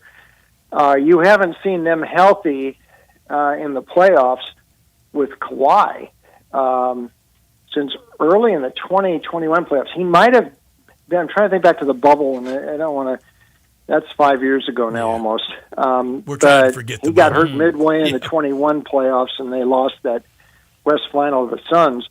But he's been hurt the last few years in the postseason, and they have never been in there at 100%. Now they got Kawhi. Maybe there was method to their madness. He sat out for most, the first half of the season, and they've played him.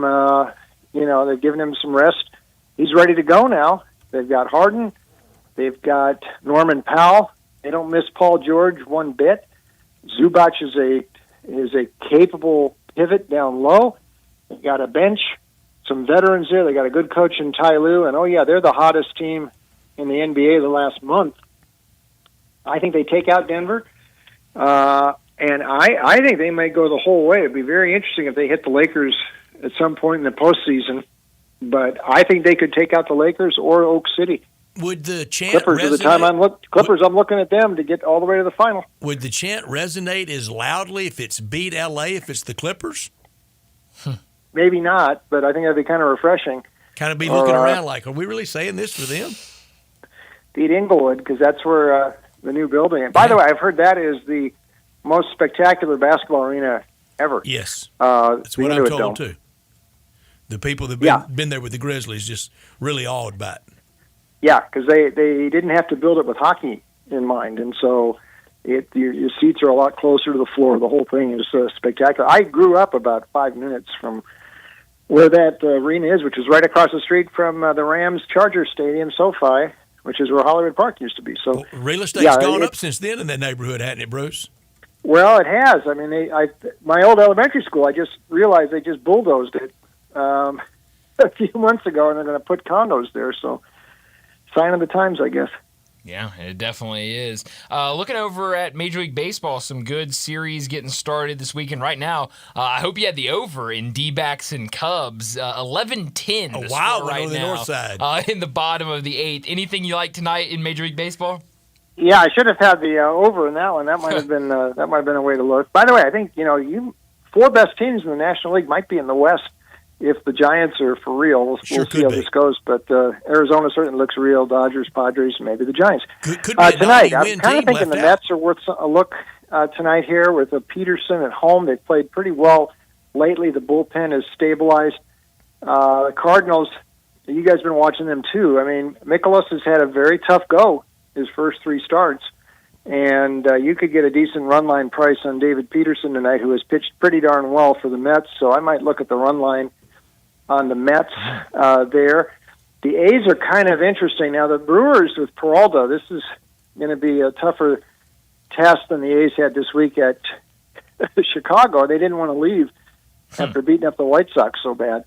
But they are 7-3 on the road, and J.P. Ginn, the rookie, really looked good. His debut as a starter last Saturday against the Mets. Mississippi State Bulldog. The A's are kind of an interesting dog here, so I might look at them at plus price. I also might give the Giants a shot, maybe on the run line probably here tonight with Logan Webb. They're in Anaheim.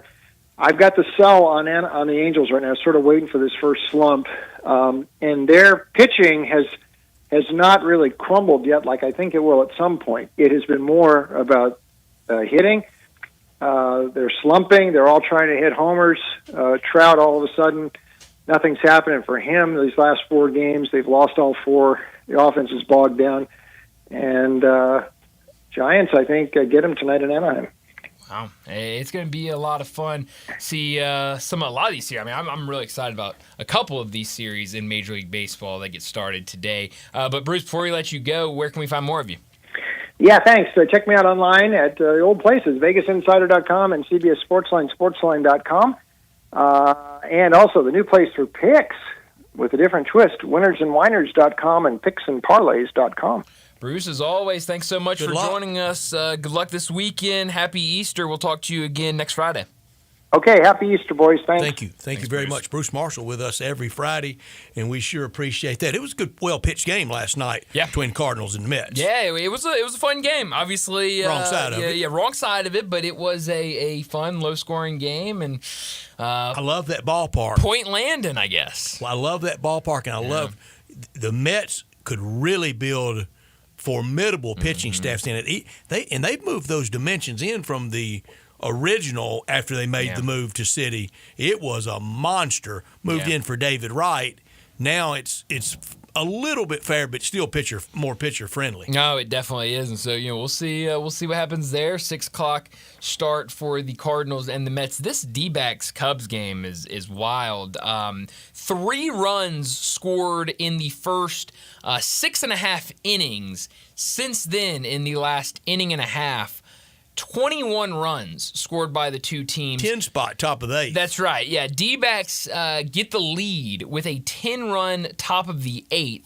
And now Chicago, with only 1 out in the inning and bases loaded, have scored 6 runs to respond and regain the lead over Arizona. Oh, my, look at the pitchers. Oh, they are rolling through pitching staffs. I believe it. It was a...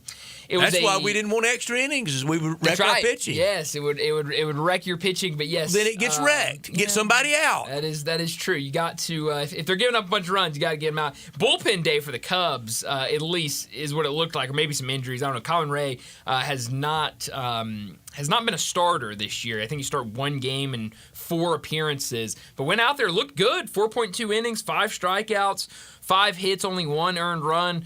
Corbin Burns, was better than he's been most of the season. So those 2 guys were great. After that, they jumped off a cliff. Nice day at Wrigley too. Yeah, windy day, but wind blowing out. So good for a lot of runs. So we'll see how many runs they ultimately score. I like Ricky Horton a lot. And I even heard him last night defending how we do extra innings now because the Cardinals and Mets just a few years ago played, like a 20-inning game. Sure.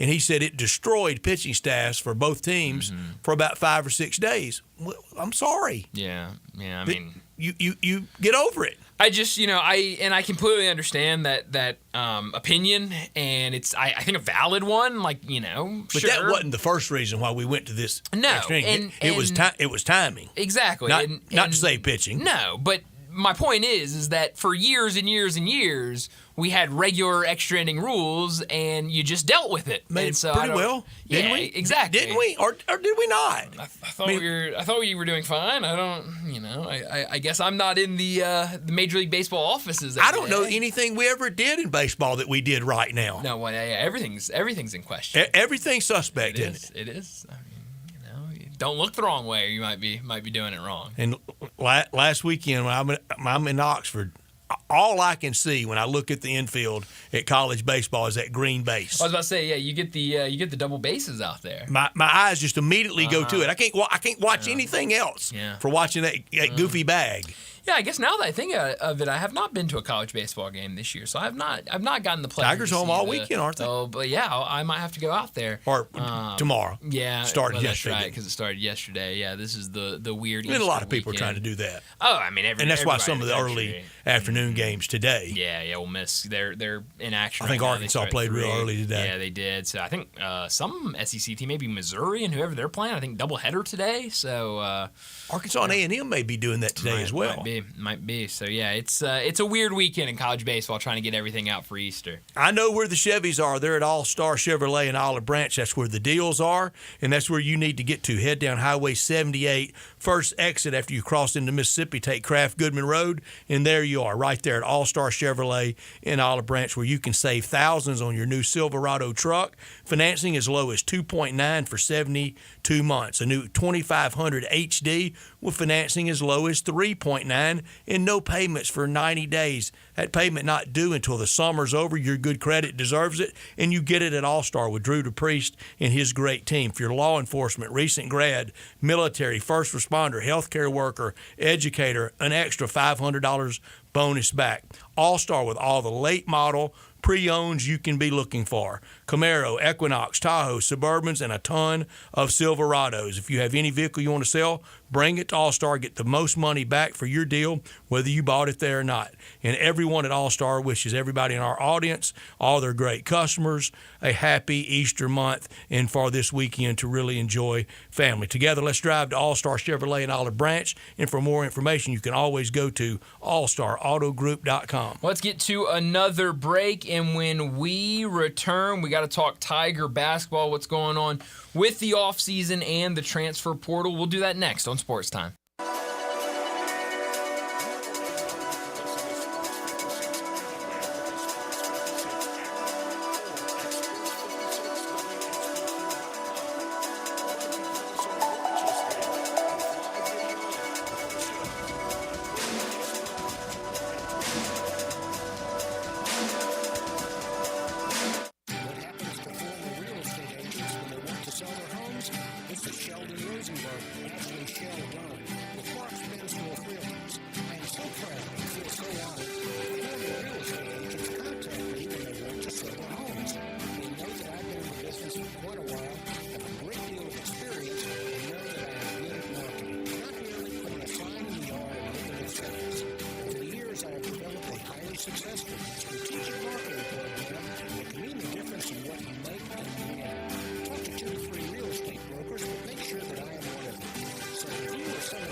Thank you. Ken Garland, you are in your 72nd year of business. Your son William is now joining you. What do you think is the key to your longevity in the building business? My dad started the business in 1965, and I think being on the job sites daily and being accessible to homeowners has been a key to our success. You guys have a work ethic, as you like to say. You're not hiring people to be on the site. You guys are there every day. We interact with the subcontractors multiple times a day on each job site. You know, I think that has been a key, as well as using the same subcontractors 20-plus years in most cases. When you talk about materials, what is the first thing you're thinking about when somebody comes to you to build a home? You know, we're just trying to meet the expectations of the client and the homeowner and the architect and give them what their dream is. When you get a Ken Garland home, what do you guarantee? We'll be there after the job is finished. We're still accessible to all our clients. Now I need to know, how do I get a hold of Ken Garland? You can reach us at kengarland.com. It's the Freedom of Choice pricing program, Ram Truck Month and Jeep Celebration all in one at Gunnison Chrysler Dodge Jeep Ram Fiat on the Pike. 2025 Compass Latitude 4x4, $49.69 off MSRP at $24,796 with Jeep Select Terrain System. Go from snow, sand, and mud. 2024 Dodge Hornet RT all-wheel drive, $12,673 off, or $397 a month with a turbocharged 2.0-liter engine standard. One of the most powerful SUVs in its class, or 0% for 72 months is available. 2025 Ram 1500 Tradesman Crew Cab with best-in-class payload capacity, now $13,335 off MSRP, or 1.9 for 72 is available. So drive past the rest and come to the best. Gunnison Chrysler Jeep Dodge Ram Fiat online at GunnisonMotorCars.net. If you want it, we got it at Gussin Motor Cars. 6704, MSRP 29765, Hornet R3 A08 452, MSRP 44620, Ram SN 673 402, MSRP 517, includes all rebates and incentives, PF 895, excludes tax, title, license, CD for complete details, offer valid to end of the month with approved credit, dealer stock only. Step up your wings game at East Coast Wings and Grill with 60 wing flavors and 7 heat indexes. Do you have what it takes to turn the heat on your wings up to insanity? East Coast Wings and Grill is family friendly with a large variety menu to satisfy the whole bunch. Sign up today for a loyalty program and taste the rewards. For every dollar you spend, you collect a point. Earn 100 points and receive a $5 reward. Next to Lowe's on Highway 64 in Marlin, come try America's best wings at East Coast Wings and Grill. Kubota Orange Days are here, so come see them Saturday, April 26th for food, fun, and a lot of Kubota Orange. From America's #1 selling compact tractor to zero-turn mowers and personal RTVs, get your perfect match. Now through June 30th, get 0 down, 0% APR for 84 months on select compact tractors. See the details at KubotaOrangeDays.com. Kubota Orange Days, Saturday, April 26th from 8 a.m. to 2 p.m. with Sports 56 and Pat Larry's Barbecue from 11 to 1 at First Choice, Farm and Lawn, number 701, Highway 64 in Queens. This traffic report brought to you by Triangle Meat Company, feeding Memphis since 1967. Open 8 to 5, Monday through Friday, 4790 Summer Avenue. Trust Triangle Meat Company. Good afternoon. Midtown traffic normally be heavier than this. It's been light to moderate out here on 385 Billmore's Parkway, continuing on out into Collierville. Now, there is lots of radar, at least it was earlier on I-40 out in Fayette County, as it gets a little bit heavier coming off I-40 there onto Jackson, going outbound on Austin P Highway. Weimer's Jewelry, serving Memphis now for well over 40 years. No matter what the occasion is, you'll save a lot of money by shopping local at Weimer's Jewelry, 7525 Highway 64. I'm Commander Chuck with your on-time traffic.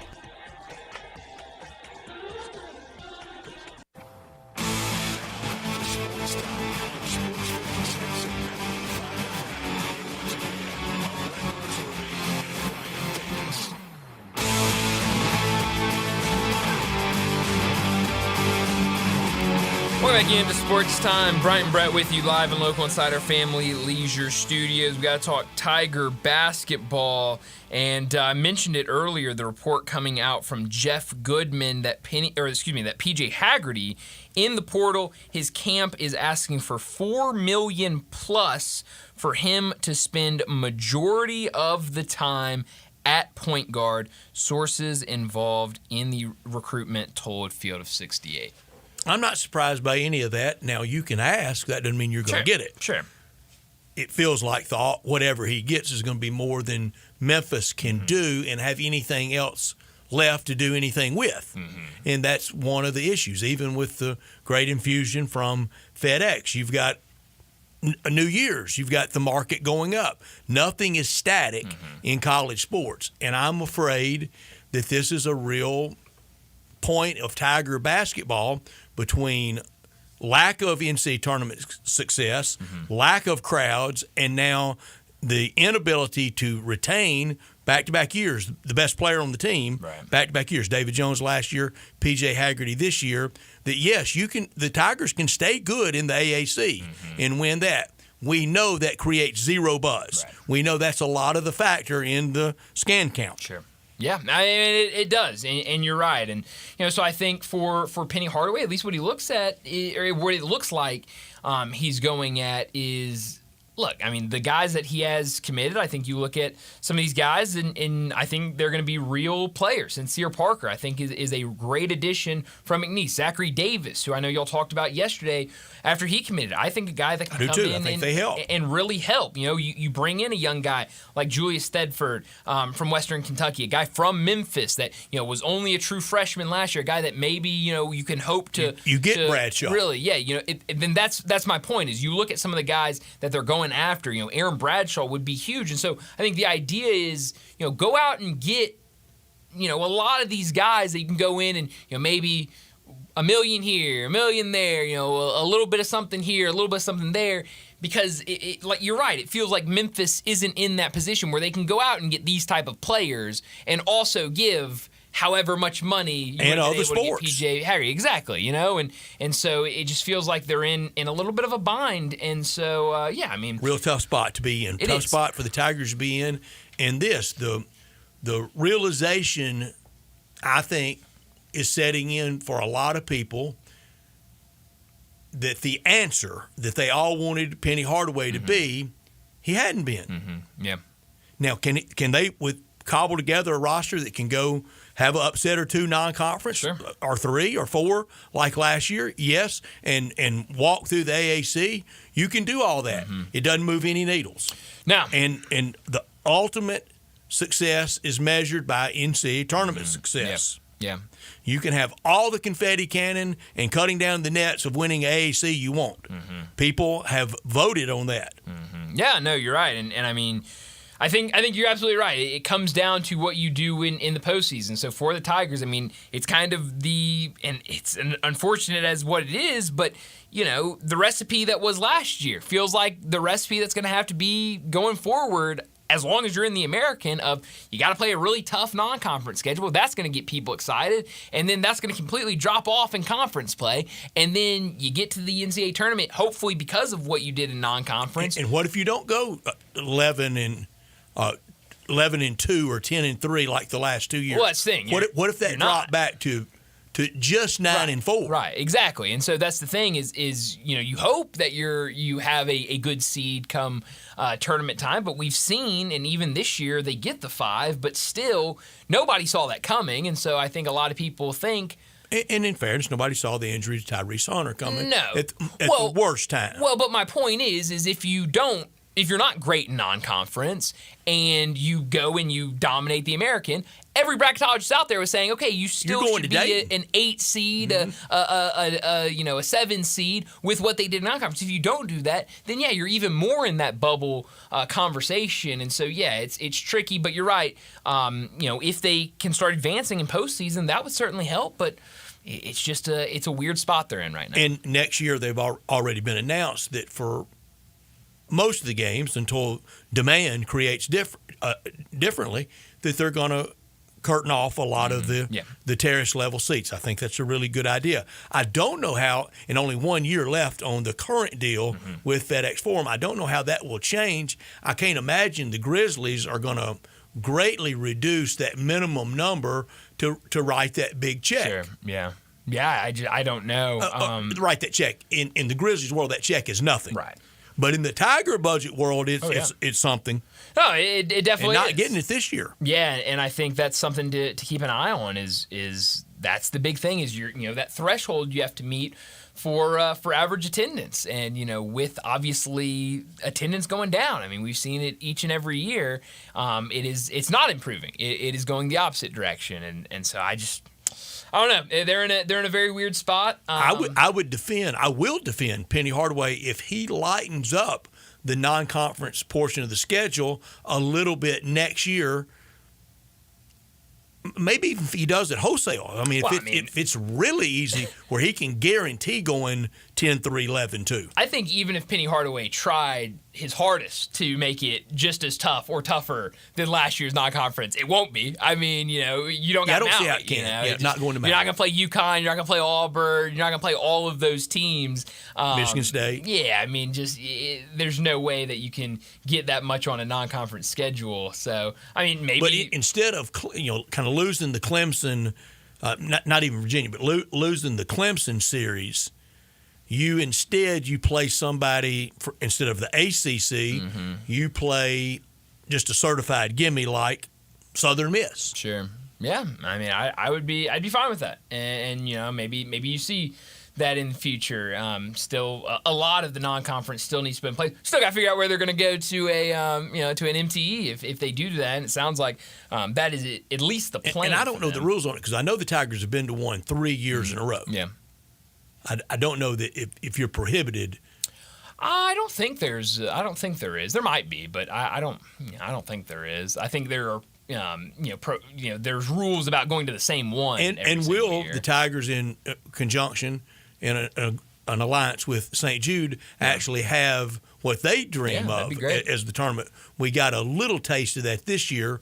We'll see if that really pans out. Yeah, that's definitely on the table. Or if that was just a trial balloon. Yeah, well, and hopefully I would love to see something like that happen. I know they would love to be a part of the Players era in Las Vegas, the one that is directly tied to NIL money. So I think there's a lot of options still on the table for what MTE Memphis could be a part of next year. But at least in terms of the non-conference, or excuse me, the off season, they did get a commitment today. Sincere Parker, who joins the team team after playing at McNeese last year. Was it St. Louis before that, right? Sure was, yes. Was at St. Louis. Just spent a year at McNeese. Was at St. Louis for 2 years. But at McNeese last year, came off the bench, 32 games, but came off the bench, I believe, all of those games. But good player, averaged 12 points, had some big games, is really a, kind of get the ball to him and let him work, a pure scorer, and, can do a lot, can get to the... These moves made if you had Haggerty and Danger coming back.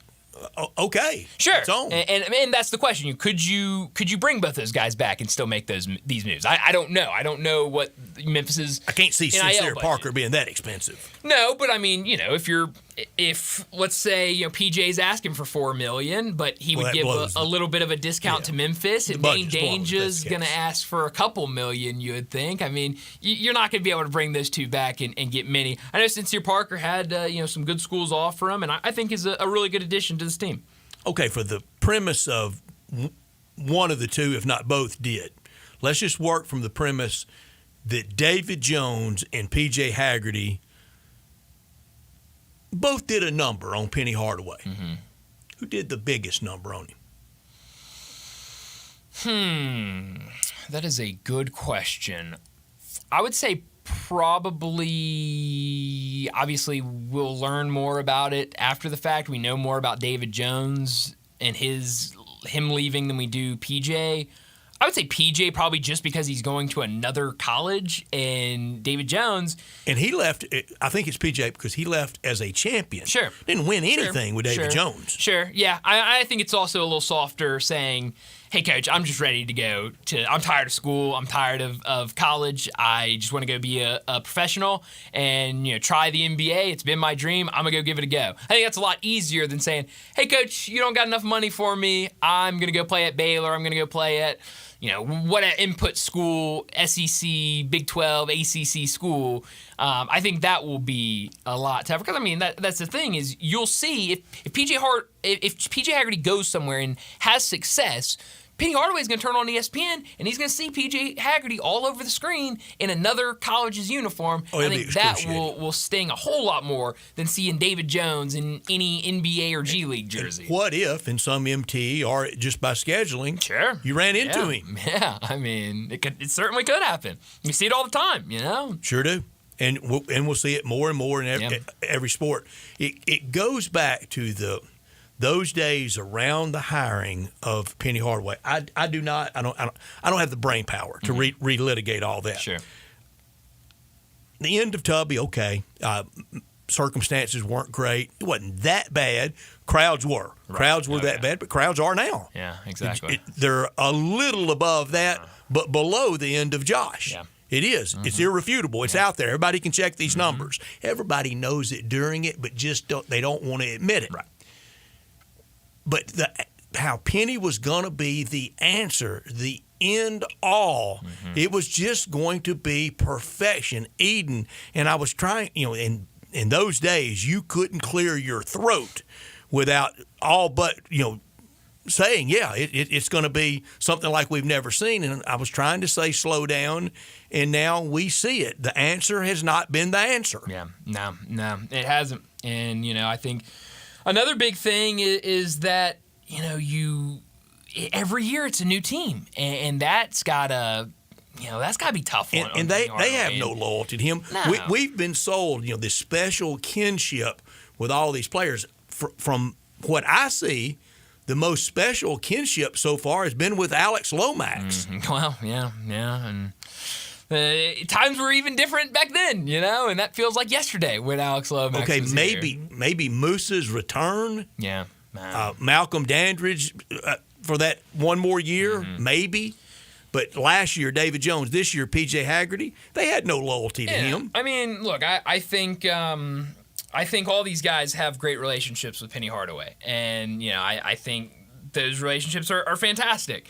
But we're seeing, not just at Memphis, all over college basketball, relationships don't really matter, And it doesn't for the coach clearing. Look how Penny treated Antoine Jones. Sure. And so, I mean, for a lot of these guys, and I don't think it's hard feelings at all, but for a lot of these, we talked about it. P.J. Haggerty, if he's asking for $4 million, if he gets anywhere near that, there's a very good chance that's the most money he's going to make in a single year playing basketball. And so, I mean, I can't blame him for wanting to get that, and I can't blame whoever's advising him for telling him, you should probably go and try to get this. And after Carl Scherenfant, there's been no big-time high school guy really mentioned.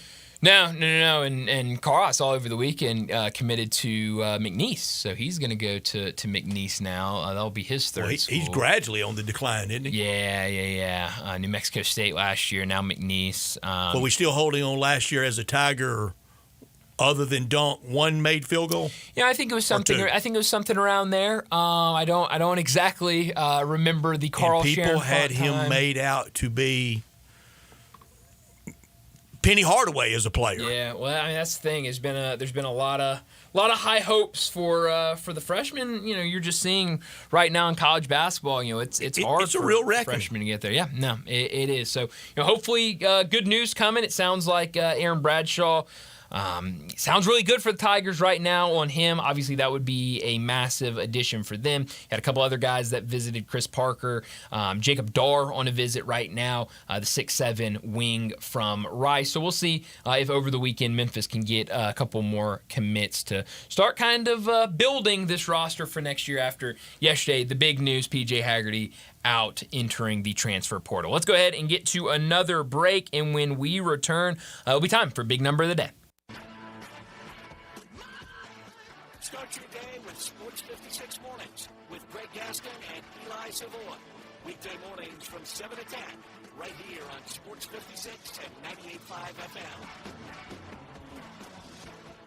Tito's Handmade Vodka is America's favorite vodka for a reason. From the first legal distillery in Texas, Tito's is 6 times distilled till it's just right and naturally gluten-free, making it a high-quality spirit that mixes with just about everything. From the smoothest martinis to the best Bloody Marys, beyond the bottle, Tito's has gained a reputation for giving back, teaming up with nonprofits around the world to serve its community and do good for dogs. Make your next cocktail with Tito's and learn more at Tito'sVodka.com. 40% alcohol by volume, mainly 80 proof, crafted to be savored responsibly. Hi, this is Troy Fiveash, owner of Fiveash Roofing. I have been told that my ads are all business and I should share some of my personality. Okay, I love tongue twisters, like the one about the terrific tasting toast by Taste Tester Toaster, or Big Black Bugs, Bleed Blue Blood, and of course Sally and her seashells. Or of course the ever-present I'm a mother pheasant plucker, I pluck mother pheasants. Okay, enough of that.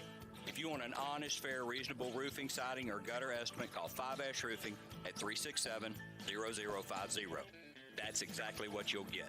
No empty promises, no high-pressure sales tactics, and no fast-talking salesman trying to convince you that today and only today is the best day for you to get a new roof. For the record, the best day to get a new roof is when you're ready for one. Fiveash Roofing, fair, honest, and ethical. 367-0050 or MemphisRoofer.com. Fiveash Roofing, it's what we do. We're here for you. Looking for sports in all the wrong places? Try the Owner's Box Sports Bar and Grill in Lakeland's Town Square. Fun, exciting, friendly, and comfortable. Wall-to-wall TVs, 24 taps for all your beers, including $3 domestic and $5 craft pints on Mondays, Monday through Friday, 3 to 6 happy hour. Music during the Tuesdays, daily special and Owner's Box Sports Bar and Grill, Lakeland's Town Square, Highway 70. Check Facebook for daily special and weekend music at the Owner's Box. Pools, and more pools. Yes, it is pool time at Family Leisure. Family Leisure is already booking pool installs, so you need to buy now and get on that list. 24-foot pools start at $19.99 install. Liners are starting at $2.99. You're going to need some pool accessories, so they're all up to 20% off. Not quite ready for a pool? That's fine. Get a 5 or 6 person hot tub starting at under $7,000. You can also go for a swim spa or perhaps a cold plunge tub. Those are now $2,000 off. Get patio furniture up to 50% off on select sets. Buy your pool now. Get on that install list. Mention this commercial, and your install is free. It's underlined in the in-bold print, so you know it's big. It's pool time at Family Leisure. Family Leisure, Whitten Road at I-40, where family and fun come together. Tiger Nation Nation, spring football is here. Get your first look at Memphis football at the annual spring game Saturday, April 26th. Kickoff is set for 3 o'clock at Simmons Bank Liberty Stadium. Admission and parking is free. It's Family Fun Day featuring Pouncers Pals, food trucks, prizes, and autographs. Tiger Bookstore will be there with a Memphis Athletics equipment sale. Be there, be loud, and go Tigers go. For more information, visit gotigersgo.com.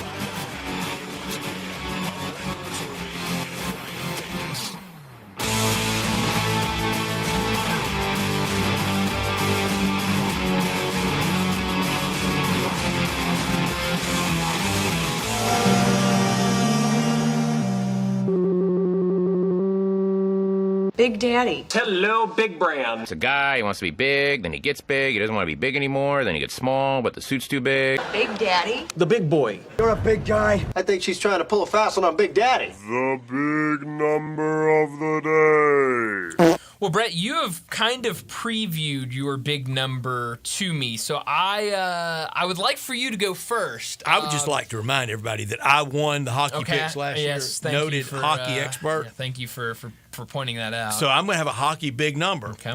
The big number is 36. We all know it's been 32 years. Don't we all know? Yeah. It's been 32 years since the team from Canada had hoisted Lord Stanley's Cup in victory, the Montreal Canadiens, 1993.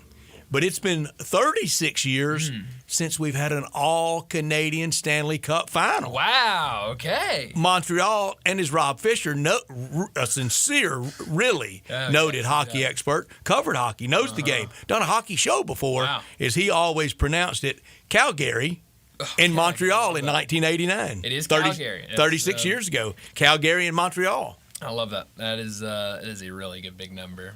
You're 86 excited. the time before that. You're excited for the Stanley Cup. I was so excited. picks. I thought it started Sunday, and you corrected me in a break that starts tomorrow. Yeah, it starts tomorrow. Yep. Sure does. 2 games tomorrow, including your St. Louis Blues. I guess they're not your St. Louis Blues, but you I like the Blues. I'm for them for my friends. Okay, I like that. You're a better man than I am. I usually don't root for my friends' teams. Maybe that's more I need to do self-reflection. I want if my Maple Leafs can't win it, I want it to be a first-time winner. Okay. And we've had a bunch in hockey. Yeah, lately, I believe that. Yeah, including the Blues when they did it in 2019. Definitely, yeah. I mean, you look at Capitals, Vegas last year, Panthers. Yeah, I was about to say a couple of those Florida teams. So it should maybe be fun. Winnipeg or Minnesota could get one. Minnesota would be cool. I could get behind Minnesota. Playoff hockey, it's a different game. So I'm really excited for all the action getting kicked off tomorrow. My big number was that a show first, a hockey big number for me. For you for sure. I may have just jokingly brought in one before, but definitely from you. And I went decimal point yesterday, didn't I? Wow, went 2.5. You did. Holy cow! What is going on in here? I mean, it's Stanley Cup playoff season. I guess it brings it out of Brett. I don't know. Something's going on. Well, my big number, it's a fraction. It has a fraction in it. So it's one I've already talked about today because I got so excited about it. So I'll bring it up again. 21 is my big number. That is how many runs were scored in 1.5 inning earlier today between the Diamondbacks and the Cubs. So a 10 spot up there. Pretty serious. That is some run scoring right there. I mentioned it earlier. What if somebody had the over for that inning? You know that probably a half run. Definitely around there. So yeah, you would definitely have gotten there easily. I'll tell you this, Brett. I had the first 5 under in this game. Got there easily. Only 3 runs in the first 5 innings. But then the runs came to play late in the game. Oh. Cubs ended up hitting the 13-run pool. Sure did. 5 runs in the bottom of the 7th for Chicago. Top of the 8th, Arizona comes out with 10 runs, and then the Cubs answer right back with 6 of their own. They win 13-11. If that tells you anything that's coming for the night, a lot of runs being scored around Major League Baseball today. Packed house at Wrigley in pretty good weather. Yeah, it looked good. I know a windy day today in Wrigley, so a lot of people like the over today, and certainly it got there with all the runs coming. Cubs late. stay injury free. They can win the Central. They're a good team. I don't love them in terms of like the players they have. I don't either, but I don't love the Central. That's a good point. I did see Vidal Brujan hit a double earlier today in that game. So love Vidal Brujan, a part of the Rays minor league organization before he got dealt to the Cubs. So they got some fun pieces. Dansby Swanson. What deal was he in? I don't know. I know he was in one of those deals. The Rays keep producing, don't they? No, they know what they're doing. It's lined up. There's no move that the Rays make that I question. If they go out for a trade, fine. If they send someone out, fine. If they call someone up, they just called someone up today. Even when they have a mistake, they fix it pretty quickly. Yeah. No, they are really good at what they do. Speaking of runs, overs in Tampa Bay at that new minor league ballpark they're playing at. The Boss. The ball flies out of there. So that's something to keep an eye on if you're. I betting said yesterday, baseball. only the Yankees can be playing a road game at George Steinbrenner Field. That's right. Yeah. Which I guess good for them for allowing. What a laughing stock the Rays are. It's crazy. Outside of their baseball people, but marketing, promotion, crowds. Yeah. I mean, it's very weird. I mean, just take a night where you watch a Tampa Bay Rays home game and a Athletics home game, and you will be scratching your head. I mean, it is both those ballparks. Those are big league teams playing in those parks. Mm-hmm. That's right. And then I read a story. I don't think we talked about it.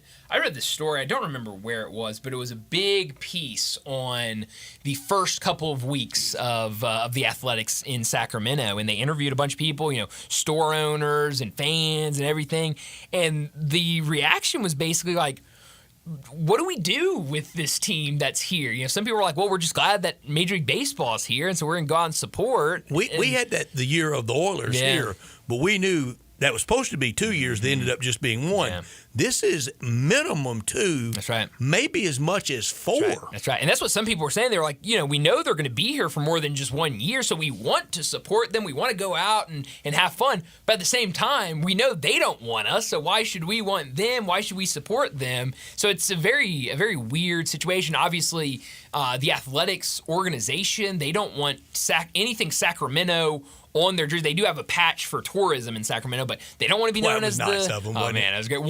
How about this, Brett? Double tourism patch. One side you got Sacramento, the other side you have Las Vegas. So I mean, they're getting the tourists out there. I mean, it's brutal. But and some people around town that were so mad at Bud Adams, a couple of them. A little bit. Mm-hmm. It wasn't bad paper, but it was some slow paper with them on the way out. It took a while. Mm-hmm. I said, what? You didn't think Bud Adams would behave like that? He walked out on his hometown of Houston. Yeah. What'd you think he was going to do? But I guess we, get here and get a dose of serious business acumen. That's right. But no, I mean it's weird what's going on, and they don't want to be known as the Sacramento Athletics or anything like that. And so there have been people that have made Sacramento gear for the Athletics and are selling them, and Major League Baseball's kind of starting to come in and trying to stop Who's all that. Who's drawing better, the AAA team that plays there or the homeless A's? I'll have to look it up. I don't know. I would hope it's hard to find minor league attendance numbers. It's very hard to find, and they're really thumb on the scale. No, it's some you're absolutely exaggeration. Right about that. Oh, definitely. But hey, that's minor league baseball for you, I guess. But let's go ahead and wrap up this hour, get to another break, and when we return, we're going to talk some Grizzlies. Gary Darby from the Grizzlies Radio Network. He joins us next.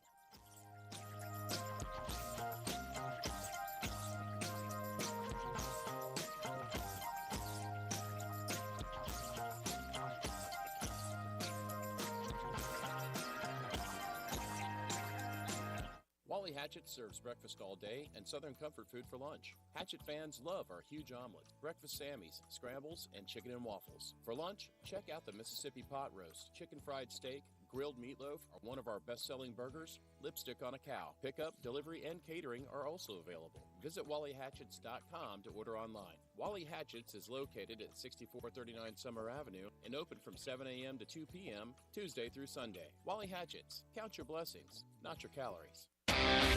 Visit Frontier Western Store today for new shirts and boots. Frontier is your top Carhartt store in the Mid-South. There's thousands of in-stock shirts and jeans. They have the classic K87 pocket tee in every color they make, including new ones just released. Available small to 4X. Want new jeans? Frontier has you covered with super tough work denim by Carhartt. And you've got to check out their selection of area jeans for men, women, and children. You'll love how easy it is to find the size and style you need. Have you seen Frontier's remodeled world-famous boot showroom? It continues to expand. New styles by area just arrived, plus plenty of in-stock proven classics too. Whether you need work or dress boots, trust that Frontier's the place to come. See thousands of pairs of Ariat boots and thousands more by Dan Post, Corral, Durango, Rocky, Twisted X, and others. And Frontier's pricing is lower than online and chain stores, so you know just the local shop to visit. Frontier Western Store, 5880 Goodman Road in Olive Branch, and on the web at frontierwesternstore.com. Locally owned and operated since 1967. Spring is in the air, and that means it's time to get your Choate's AC tune-up. Choate's has proudly served the Mid-South for 67 years, and to celebrate, we're offering our AC tune-up for just $67 per unit. Make sure your system is running efficiently before the summer heat arrives. But hurry, this special offer won't last long. And if you're thinking about upgrading your system, now's the time. Install a new Carrier HVAC system and choose your deal. Up to $2,100 in instant cool cash rebates, 60 months no interest financing, or free air duct cleaning with install. It's time to spring clean with Choate's and enjoy cleaner air, better comfort, and big savings. Call 347-8086 or visit ChoatesHVAC.com to schedule your service today. Turn to the experts with Choate's and let our family serve your family.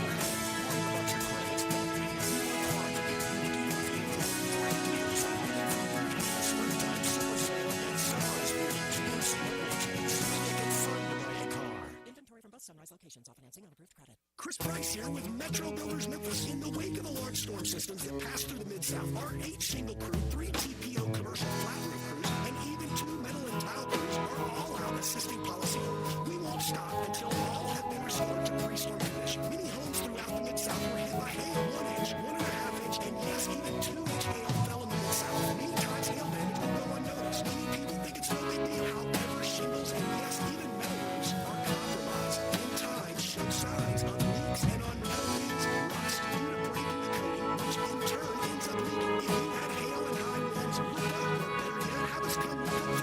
Water left on the tube will turn into health issues in the home or business. Our staff will perform inspections free. That's right, free. Inspections of all the roof, attic, and interior to ensure that no shingle panel or insulation go unturned. Call Metro Builders now. Call us.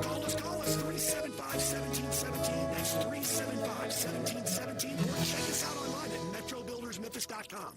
This traffic report brought to you by Triangle Meat Company, feeding Memphis since 1967. Open 8 to 5, Monday through Friday, 4790 Summer Avenue. Trust Triangle Meat Company. Good afternoon. A couple of accidents out here the last 15-20 minutes. Still light to moderate. A lot of folks are off today. That's why it's not heavy right now on 240 east from Mill Branch out to 385, where normally that would start to crank up around this time of the afternoon. Hey, dandelions, crabgrass, Lawn Solutions says, hey, that's not a problem. They get rid of all that, make your yard look really green. Call Lawn Solutions right now at 867-5626. I'm Commander Chuck with your on-time traffic.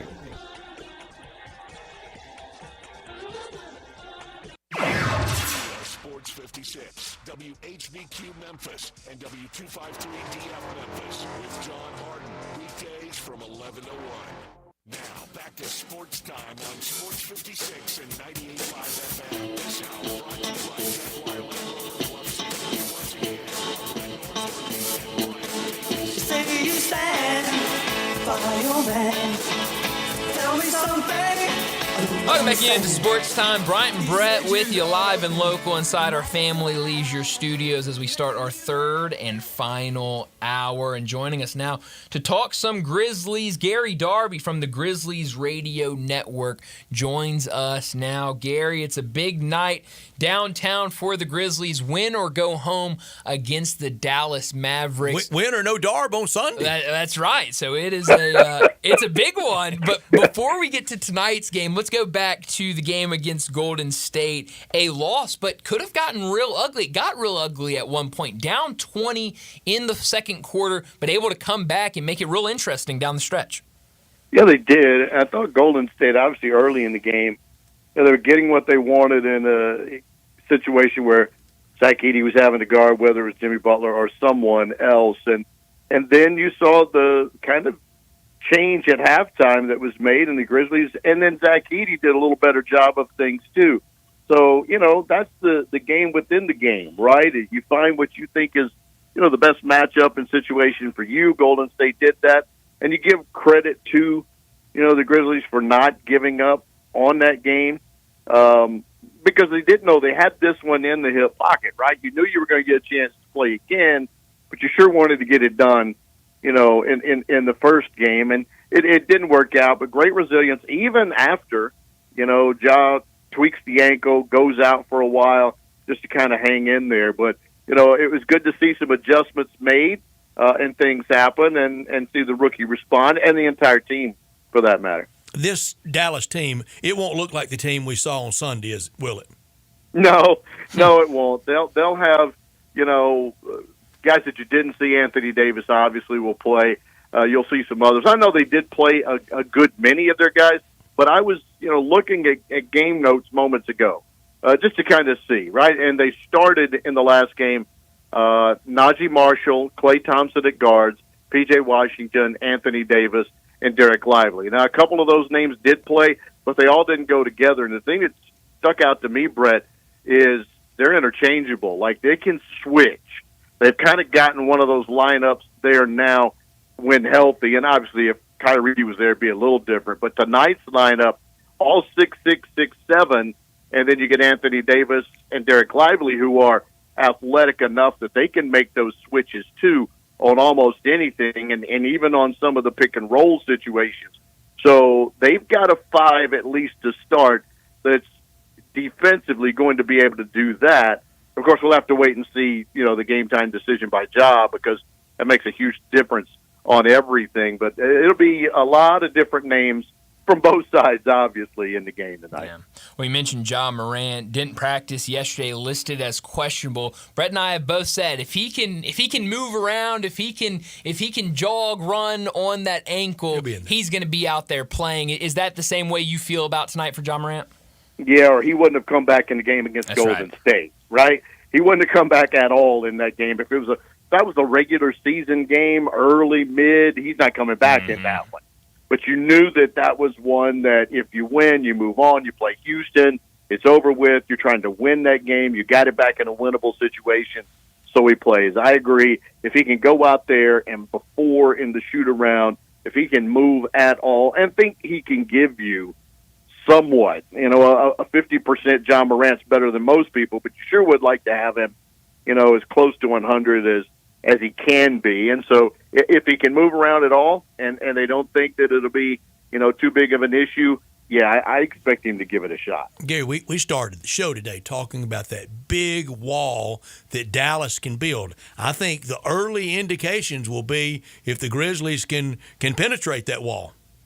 Absolutely. One way or the other, right? Whether it's offensively or if you're trying to handle those big dudes defensively. Yeah, got to bow up. Right? So, tonight in this game, Jaren Jackson and Zach Edey, throw anything out there people don't know. They cannot be in foul trouble. They stayed out of it for the most part in the Golden State game and kind of gave you a little height advantage. Well, this time you got to stay in there to kind of match what you can see from the other side. So, they've got to stay in there, not get in foul trouble. Jaren's had a good season against Dallas, but he hasn't seen Anthony Davis in the lineup against Dallas. And so that's going to be a little bit different. I think you're right. Even, if Ja is not Ja, I think the game tonight lies inside there, what you're saying. Davis, Lively, and then Gafford, whoever comes off the bench, against what the Grizzlies put in there, with Jaron, with Zach, and I guess Santi, whoever else may come in. If Huff gets any time, I don't know. But some of the 7-footers for the Grizzlies, that to me is where it's probably won and lost tonight. Gary, this team, maybe I didn't appreciate him enough. It really misses Brandon Clark. Oh, the Golden State game was a Brandon doubt. Clark. It was. It sure was. It was a Brandon Clark game, and against the bigger, taller physicals, maybe not. But in a game where they were going smaller and they had, inside with Draymond and what they were going with their post, who was he's an outside guy. He shoots the three, so they didn't have that true presence inside. The pogo stick of Brandon Clark would have come in handy. Getting some of those loose basketballs, maybe scoring inside on them. The energy as well. Yeah, he really provides a lot. That classic. You appreciate him more without him than with him. Don't we always do that, Yeah. right? I mean, with any player, right? In any sport, sometimes you don't realize the glue guy. That he may not always stand out. He may not always have great games. He may not average double digits in anything. His plus minus might not be what you're looking at. Analytically, it may not show, but then you realize in some situations, boy, that guy is more than what we thought, Yeah, no, he definitely is. You mentioned some of the keys for this game. In that last game against the Kings, the Mavericks, they shoot 50% from three. They were 14 for 28. And Klay Thompson, he knocked down 5 of them. The Grizzlies this year have struggled defensively, guarding the threes, allowing way too many open threes. It feels like a big priority on the defensive end is keeping Klay Thompson in check tonight. Yeah, you hope he got the old splash guy out of his system. In that game, he's still out there gutting it out, and I give him credit for where, his legs have taken him at this point late in his career. But you're right. If he gets that wide open look, it was a lot like what you saw in the game. Now, Steph had to work some, but you just knew when he was open at the end, Steph was knocking those things down. Klay can do the very same thing. Yeah. And don't look, P.J. Washington can get loose from out there too. Najee can knock some down. Dinwiddie's going to chunk a few. So you do have to guard that for sure. And look, Anthony Davis will fire it up from out there a few times as well. So they've got a lot of guys that can shoot it. You're right. I think they will have to do a really good job at defending the three. And then it's, rebound, and make sure that they don't get the second chance and then kick it back out to the open three. That's what's hurt the Grizzlies a lot through the season too, is getting that second and third chance. And eventually, one of those open guys knock it down. So you do have to be on look for that tonight. And Gary, that's why I very much defended the Zach Edey game the other night. It wouldn't have been close without all those rebounds he was getting, because if they get any of those, they just add to that margin, and you never can have a chance at coming back. The game was not on Zach Edey in San Francisco. No, it wasn't. No. It's like I mentioned early, the game plan was to get him in that pick and roll early. Things changed in the second half of the way the Grizzlies kind of defended and did a few things. But you're right, and one of the things I want him to consider, to try and do a little bit more on the offensive end, is realize that he's 7'3" and 3/4 or whatever he is. Keep it high. Don't bring it down. Let those guards get an opportunity to do anything. Keep it high, flip it back up there. Now, tonight, a little different, with Lively being close to his height and AD in there as well. But when the ball comes in there, keep it high, and sometimes, too many times, that's where Golden State got a lot of their steals in the game. And that's a rookie learning, still, as we're playing this deep into it, 84th game now. But, Zach can be, a great factor each and every game. I mean, look at what his double-digit rebound run here, right? In the games where he's been able to stay out there, and play and not be in foul trouble here in this late portion of things. Last few games has been amazing, both offensively and defensively. Gary, I bet you knew this. I didn't until today. I got clarification from our friend Ross Wooden with Grizzlies Media Relations. These play-in statistics are their own universe. They don't count as regular season. They don't count as playoff. It is their own universe. And with that, who's kind of the king of it? The player in Miami? Who? That's been in the play-in every year? Who's the player that's been in the play-in every? I don't know the player. There's somebody that's maybe it's not from Miami, but it may be somebody from Chicago because they've been in the Chicago's play-in every time. Yeah, but this is their own universe. Maybe Kobe White, right, the guard Yeah. who's been there, or Vucevic, or somebody from the Bulls. I wouldn't want to be You the know, I didn't all-time play-in player. Yeah, I didn't realize that either. Especially if you're the all-time play-in player and you haven't won one. Which is what Chicago's Valanciunas, I think Yeah. he's the all-time play-in guy. Wow. Okay. JV, our old buddy. Good for him, I guess. I don't know. Like you said, I don't know if that's something you should be proud of or not. But No. you are the leader of something. I'm not the leader of anything. Is this part of playoff pool money, or is it regular season money? That's a great question. Well, I know this. I need to win tonight to get playoff money. So That's exactly right. myself, Sunday, I know what it is for me, Brett. Sunday afternoon at noon, we know. Right, yeah. It's a big one. A lot of money on the line for you. That's for sure.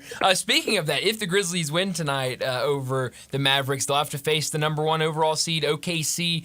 Every team in the NBA has had trouble with OKC. What would that series look like? Obviously, it would be tough for them, but I do think that would be good experience for this team that obviously wasn't in there because of the injuries last year. Good experience to continue to have playoff basketball. Absolutely, I think so. And who knows? And again, it would all go with the health of Ja Morant, right? And what can happen with that? I mean, the numbers were not pretty when you played them all 4 games this season, but as you mentioned, it's been that way for everybody. And I don't know what to believe when you listen to everybody talking about them. Oh, well, they don't really have any playoff experience.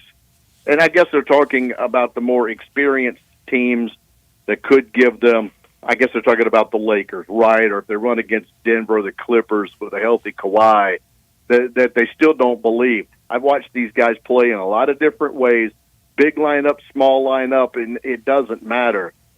This OKC team's pretty special. It doesn't mean they can't get beat. It doesn't mean the Grizzlies can't go in there and win and beat them in a series. But this is a really talented, very young group, too, you know? How did the Grizzlies get to this point, Gary? On February 27th, well known that the 2 seed. How did it happen? And you could a little bit feel and see it coming. You mentioned Oklahoma City. I was at both of those games. The first one on Saturday, February 8th, night before the Super Bowl, and the second one Wednesday night, March 5th. I was at both, and the Grizzlies really couldn't compete.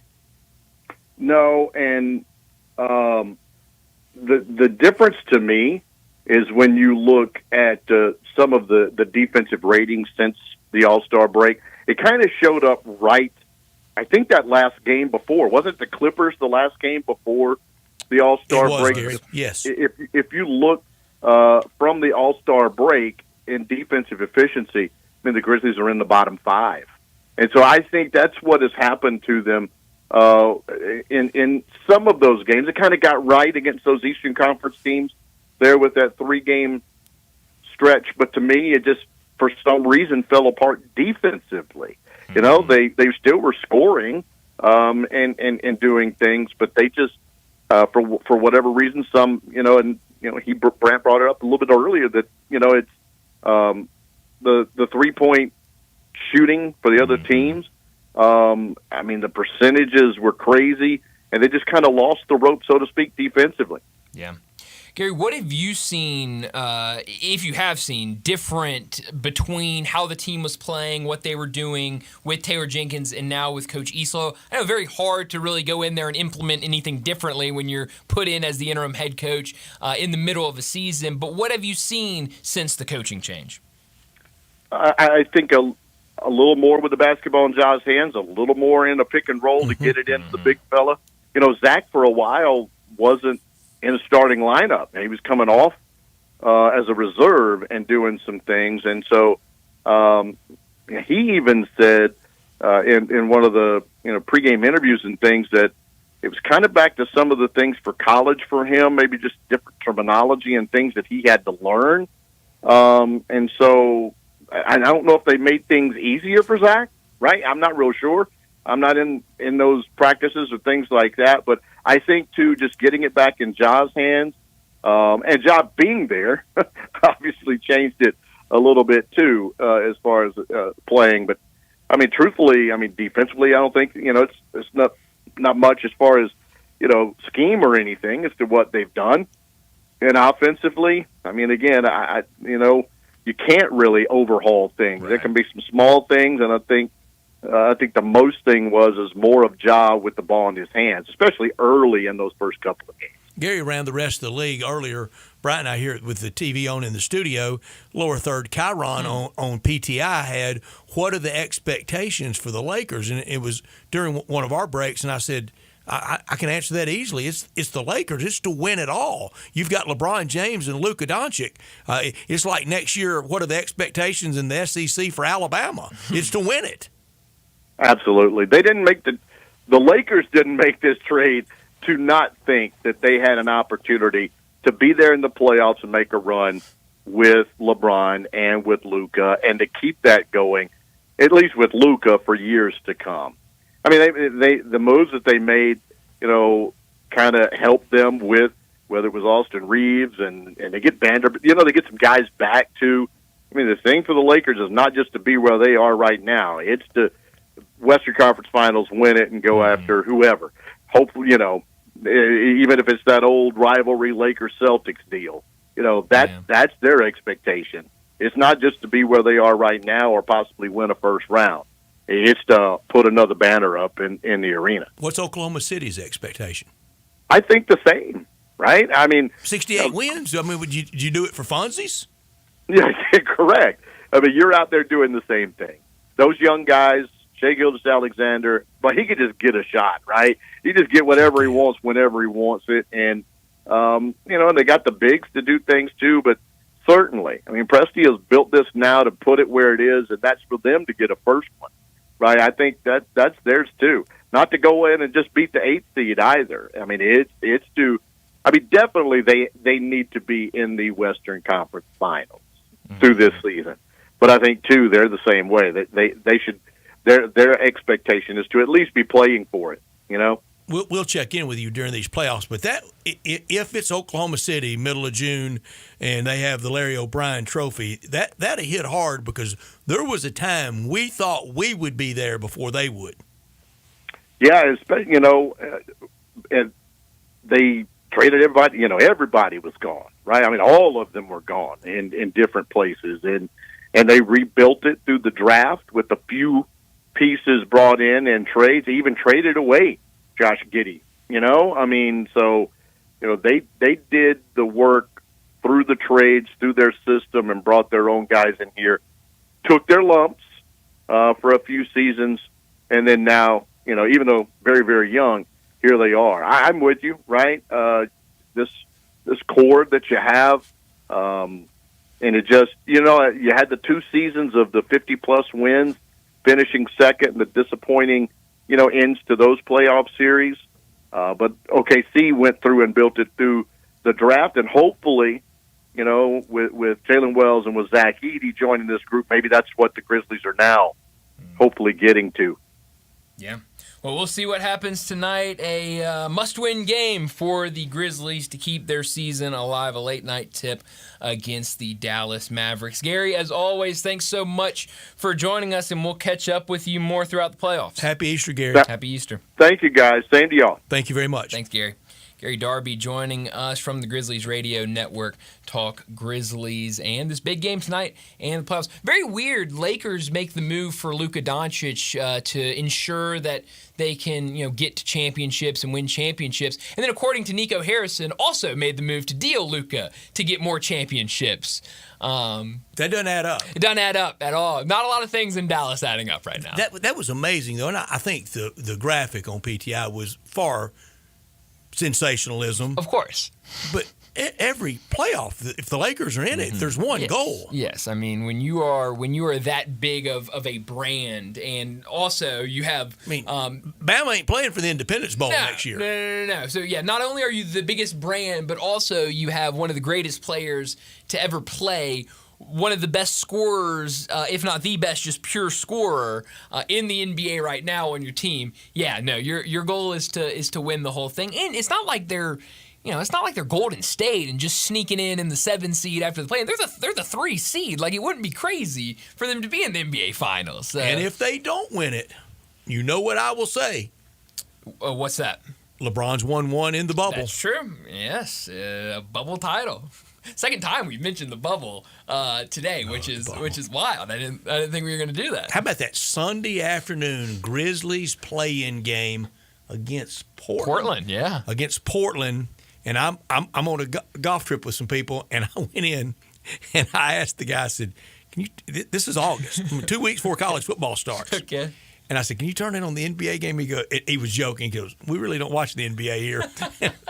He said, "The NBA's playing." I said, "Well, yeah, it's playing. Oh man, it's hard to explain." Yeah, no, not a lot we can explain right now in the world, but yes, they are playing right now, and we've got college football next week. It's very weird, but yeah, no, big game tonight for the Grizzlies. We'll see what they can do against the Dallas Mavericks. Before we get to a break here, let me remind you about our 5 o'clock sponsors, Jaguar Land Rover Bluff City. Jaguar Bluff City, they've been the premier Jaguar dealership for the greater Memphis area since 1984, and their talented team is ready to help you find your next perfect vehicle at unbeatable rates. Swing by Jaguar Land Rover Bluff City today and check out the new 2025 models like the 2025 Range Rover Sport, the 2025 Range Rover Velar, and the 2025 Defender.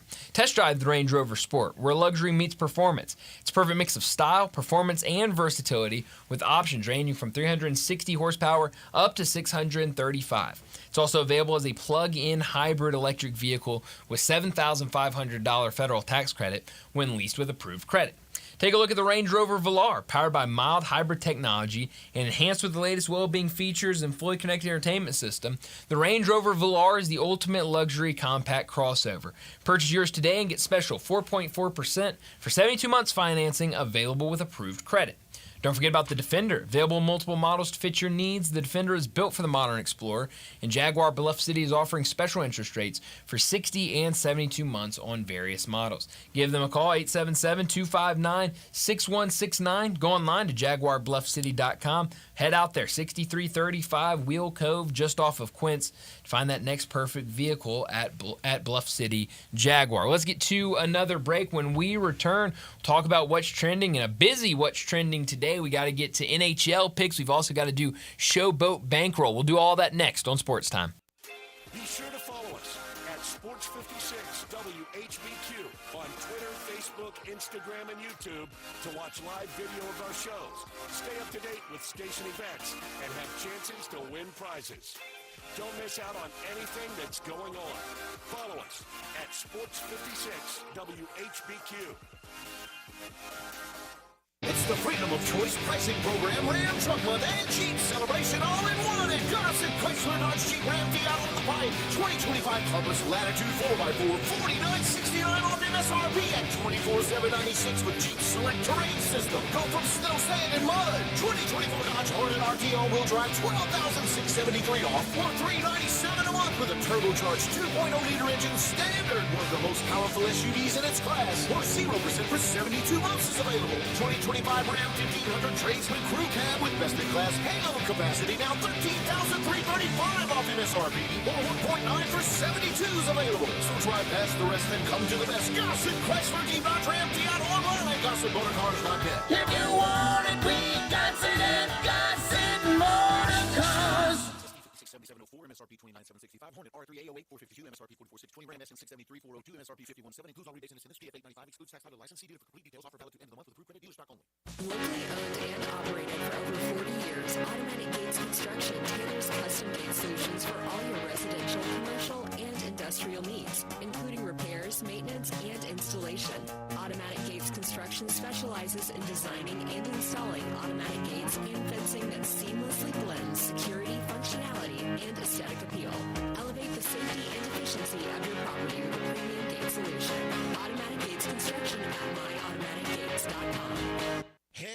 everybody. Want to know where all the Chevys are? Where all the deals are? Right here in Olive Branch at All-Star Chevrolet. Save thousands on your new Silverado truck. Financing as low as 2.9 for 72 months. A new 2500 HD has financing as low as 3.9 and no payments for 90 days. Nothing beats having no payments most of the summer. Absolutely nothing. You could take an extra vacation, and your good credit deserves it. If you're law enforcement, first responder, healthcare, military, education, recent grad, you get an extra $500 bonus. And All-Star has all the late model pre-owns you're looking for. Camaro, Equinox, Tahoe, Suburban, and tons of Silverados. And if you have any vehicle you want to sell, bring it here to All-Star Chevy in Olive Branch and get the most money for it today. Everyone here at All-Star Chevrolet in Olive Branch asked me to wish you and your family a very happy Easter month. So together, let's drive, or go to allstarautogroup.com.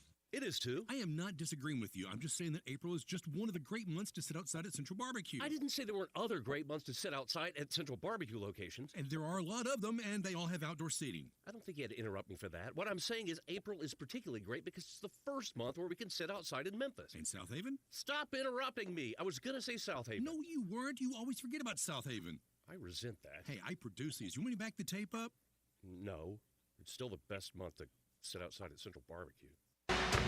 Showboats fans, the boats are back in action at Simmons Liberty Stadium on Sunday, May 11th, as they face the St. Louis Battlehawks with kickoff scheduled for 2 p.m.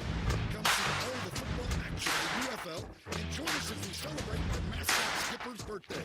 Treat Mom to a Mother's Day she'll never forget with more fun, more excitement, and more Showboats football. Get your tickets today at UFLShowboats.com. That's UFLShowboats.com. Go Boats! This traffic brought to you by Brinson Tax Service. They protect you like family. Sports 56 traffic. Good afternoon. Traffic volume really light to moderate out here as expected on Good Friday. Watch for radar on I-40 traveling out through Fayette County just past 269 New Airline Road. It's moving right now. We're normally being a little bit heavy over here on 240 getting onto 385 Bill Morris Parkway going outbound. Dandelions, crabgrass, Lawn Solutions says that's not a problem. They can get rid of it for you. Call Lawn Solutions here in the Memphis area, 867-5626. I'm Commander Chuck with your on-time traffic.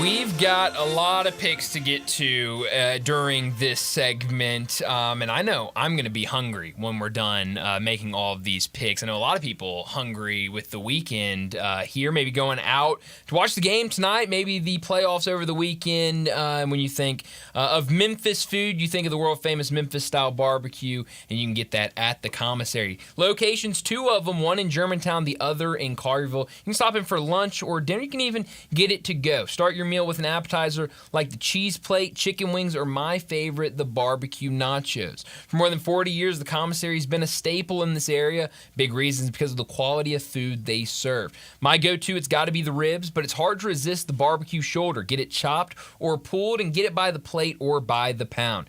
Comes in handy with the sandwich packs. Feed the whole group with a 6-pack, 8-pack, even a 12-pack. Don't forget about the dessert like the delicious banana pudding, brownie, or the lemon icebox pie. Check out the entire menu and catering options at commissarybbq.com. Whether it's a watch party, birthday party, office party, doesn't matter. Let the commissary cater your next event. Give them a call, 901-754-5540. They can make any event perfect. Stop in today, though, at either location. In Germantown, open daily till 8 p.m., and in Collierville, open 9 p.m. for that world-famous Memphis-style barbecue at the commissary. All right, do we want to start with Showboat Bankroll? Or do we want to, okay, let's start with the both. First of 2 straight Friday nights on Fox, right, both on the road, and both are evocative of original USFL with tonight in Michigan against the Panthers. Those games back then, though, were played at Silverdome, and next Friday night in Birmingham, not at Legion Field, but against the Stallions, next Friday night. But tonight first, Michigan, these two teams have already played opening game, right? Sure did. Michigan tonight, a 7.5-point favorite over the winless Showboats. Bryant, you're at 700. Okay. I am going to go with the Showboats for $200. 200 big ones, Brett. I think We got blood tonight then. Just I don't know how much in-depth analysis I really have for this one, but Showboats kept it close in the first game. There was a late pick six that really extended that lead for Michigan, but before that, Showboats have the ball driving with a chance to take the lead at the end of that game. They end up throwing that This pick team six. has had terrible luck. Oh, I mean, they've had chances in all three games to win, and they just have not been able to. It's been really bad. But I'll also say this. Last week, Michigan played San Antonio, another team that has not won a single game. That game came down to a last-second field goal where San Antonio had an opportunity, if they had made the field goal, to win that game. I think the Showboats keep it close. Give me the Showboats. Maybe too much money. I'll take 200. I'm going to go 250 the other way. 250. I'm at 750. I'm going to take Michigan and lay the 7.5. Landon. Yeah, I'm over here. I'm thinking through it because Think through it. I am because You're at 750. We're tied. We are tied. Oh man, that puts a little added pressure on it. I think I agree with Bryant. The Showboats have been keeping it close, and I think especially going into Week 4 that they have a closer game. Certainly don't think they're going to win against Michigan, but give me the Showboats to cover 150. Okay. 150. I'm the anti-901 tonight. You are. Had Man. Dallas and now Holy cow. have Michigan. Stanley Cup playoffs. Look at all these picks. We start with my Maple Leafs. What are we doing? I mean, We're having fun, Bryant. Toronto against Ottawa. Toronto for me, Bryant. yeah, I'll take Toronto as Landon. Group lock it. Group lock on Toronto. Tampa Bay and Florida, the defending champions. That's right. Florida. Yeah. Give me Florida. Okay, I will also take Florida. They've been playing well. I'll take them to win this first round. Group lock it. How about that? Panthers. This is exciting, Love isn't it? Washington and Montreal. I'll start us off. I'll take Washington. Ovechkin, even getting up there in age in terms of hockey playing years. He got the record earlier Who's this better year. all time, Ovechkin or Sidney Crosby? I'm saying Crosby. I'm gonna go Ovi. How about it? More I'm saying championships Crosby. for the kid. I might get a lot of heat. I have a friend who is a massive hockey fan, so I might get a lot of heat for that. but I Ovechkin, will his go, guy? I don't know who his guy is. I'll have to ask him. Landon. I'm gonna go Ovi in this one. Oh, I'm taking the Capitals. Group lock Washington. That. Some scintillating Love picks it. so far. All group lock. New Jersey and Carolina. New Jersey and Carolina. Give me Jersey. I'm also gonna take Jersey. Landon. Oh, I'm taking the Hurricanes. Love it. Carolina. Give me the Hurricanes. Canes. Winnipeg against St. Louis. A shocker. I take Winnipeg. Want my friends in St. Louis to win. Bryant. Is it a shocker? They are the higher seed Yeah. here, so I don't know how much of a shocker that is. I will take STL in this one. There you go. Landon. I'm going to take the Jets. You take Winnipeg. Dallas and Colorado. I'll take Colorado in this one. They have that Stanley Cup experience. I know the Stars, they're missing one of their big-time players. He's listed as week to week going into the playoffs, so that's definitely going to hurt them. I'll take Colorado here. I'll take Colorado also. Landon. Group lock it. Wow. Go Avalanche. Vegas and Minnesota. Give me Vegas. Give me Minnesota. Landon. Oh, I'm taking Vegas all the way. All right. Viva. Go wild. Wild, right? Yeah. Viva Wild. Finally, and I mean finally, LA Kings and Edmonton. I'll take Edmonton here. I take the Kings. Go Oilers. All right. That's the first Love it. round. Can't wait for the second round. I'll be watching. Second round of starts what in about 6 months. Yeah, it's going to feel like it. Hockey season just doesn't go long enough, does it? No, definitely not. I mean, here's what I'll tell anybody. If they want to know what's going on in the Check hockey with me. season, That's what you first tell off, them, isn't it? Number one, you check with Brett, the defending NHL Stanley Cup playoff pick champion. But second, just see what's going on in the NBA. They pretty much run on the exact same schedule. So, first round. Share a lot of buildings. They do share a lot of buildings. It makes it very How many tough. shared buildings do we have here? Let's see here. We don't have We have Dallas. If they win tonight. If they win tonight. You have Minnesota. Kings and the Lakers. You have Kings and the Lakers. Now, I don't know if Minnesota shares. I don't know about that. Do they not? I think Minnesota plays in St. Paul. No, yeah, I think you are right. Noted hockey expert had to come in. Good Lord. Man, look at me. I mean, showing my I need to just retire on my hockey Brian, the only way I knew it, Super Bowl media night was at the home of the Wild. Well, I thought we were going downtown. Oh, wow. We go to St. Paul. Yeah, you're right. The Excel Energy Center in St. Paul. Holy cow. Had no idea. I'm definitely gonna catch a lot of flack from my buddy if he is listening. He is gonna be frustrated with me. And the first thing you let that boob know more than you did about hockey. That's what he's gonna say. That's exactly what he's gonna say. But hey, that is the joy of hockey picks. I'll be watching. I am excited. Tomorrow is the ultimate, as many screens as you can have day that isn't football or March Madness related. I've got this in the notes for when we get to crunch time. Tomorrow, this weekend it's a buffet. I don't know that the buffet that anything really stands out. NBA would stand out. Sure. It sure does. It does. But the rest of it, it's a lot there. You got to eat a lot of it to get really full. Yeah, and I think, like for us, it's maybe easier for some because we love baseball, and so it's a weird. It's the buffet that you go. You get Tex-Mex, Chinese, a little Italian, some catfish, and you're going, "Wow, how's all this together?" Yeah, I mean, oh no, absolutely. I mean, flipping tomorrow. Who ordered the Jell-O? Exactly. I mean, tomorrow there's going to be a moment tomorrow where you can watch Major League Baseball. I'm sure Fox always has the Saturday night game. You'll be able to flip over to a regular season Major League Baseball game. You can go to TNT and watch NHL Stanley Cup first round game. You can go to ESPN and watch an NBA playoff game. And you can go to ABC and watch another NBA playoff game. I mean, that's just a very weird mixture of things. There's a lot out there. Yeah. Even the dessert table is crowded. You get to the UFL dessert table in there too. and go, Don't forget about UFL. You have UFL. You get to the spring football. That's right. A&M, I think, is playing tomorrow. They are. I'll peek in at that just to kind of laugh at them that they're that excited about the spring game. That they always excel in that at A&M. Oh yeah, but you get to the dessert table and you go, carrot cake. Yeah, yeah. You're right. Would you eat carrot cake? I actually have eaten carrot cake before, and the frosting's real good. Let's be honest. That's the best part of it. Yeah, you're right about that. But I have eaten carrot cake before. I think I enjoyed carrot cake. I don't eat a lot of it, but. And carrot cake, really better the second or third day. Really? Yeah.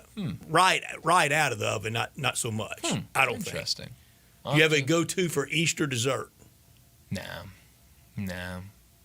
I'll take anything. Be a lot of strawberries.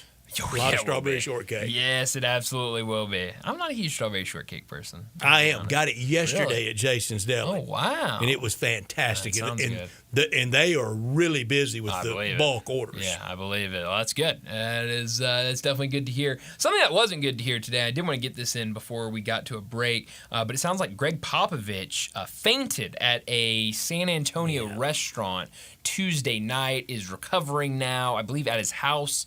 But just not the news you wanted to hear from Greg Popovich. And it might just be too big a hill for him to maybe come back and coach next year. It's starting to feel like. I mean, I think there was some hope there that, if everything kind of went well and, things were I know he wants to coach Wemby, though. Oh, yeah. I mean, who wouldn't? But, just he wants hearing to that coach. again. Grinder. Oh, yeah. Basketball lifer. Yeah, I mean, it's going to be one of those things where you're going to have to sit him down and basically tell him he's not. You were out yesterday, the Lee Corso news. Yeah, I mean, it was one of those. I'm sure y'all talked a lot about it yesterday, but, obviously a incredible career, a guy that, for a lot of people, including myself, for a long time watching College Game Day, you turned it on for Lee Corso. And, maybe you went away and did something else. I actually went to college football games that he coached in. That's incredible. Louisville against the Tigers and in the USFL for Orlando. Oh, wow. I did not know he was in the USFL. He was. That is great. But, I mean, a lot of times, even up to a couple of years ago, you'd maybe watch a little bit of College Game Day. You'd go do something, but you'd make sure you came back for the headgear selection. But it also felt like it was time, and it had been time, and so I think making the right decision here. Now they have week 0 it's the Dublin game. He won't go to that. He'll be out there at week 1, and it will be the final emotional headgear. And we'll get the story. Under the headgear will be a lot of tears. Oh yeah. After that, should at 10:59 Central, should somebody on that set be doing a headgear pick? I say no. Let that be Lee's. I agree. I think it won't feel right. It won't. It won't be the same. No matter who does it. No matter how good it is. McAfee will run it.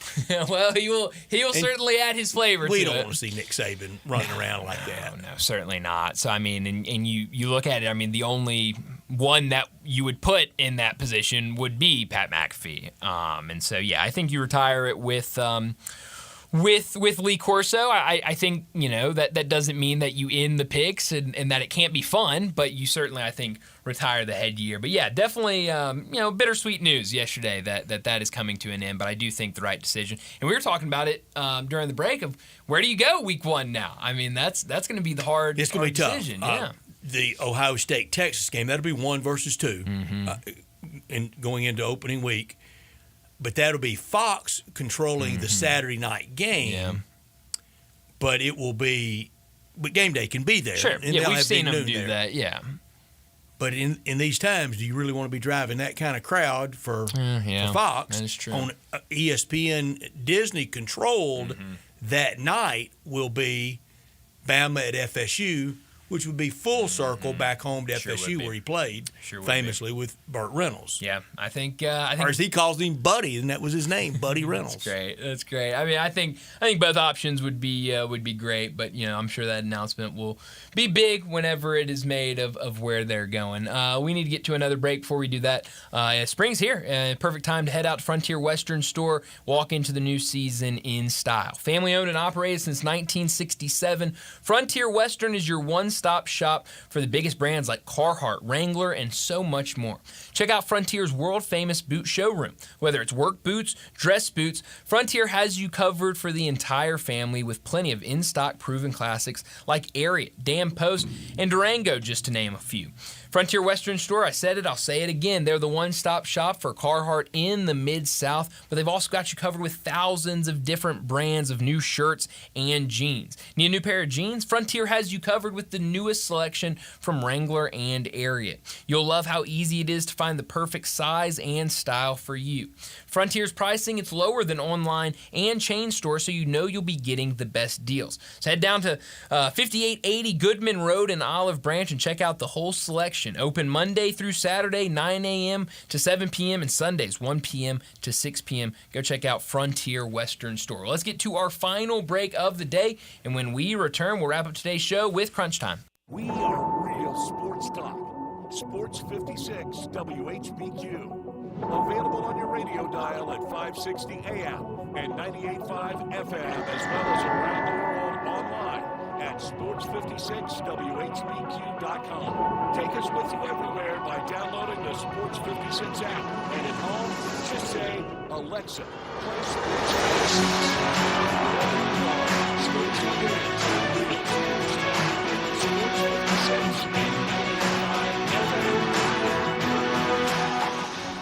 Since 1948, in the alley, the Rendezvous. I'm with John Burgess. John, what's going on in the Rendezvous? Brett, after 76 years, we've decided to expand our product line.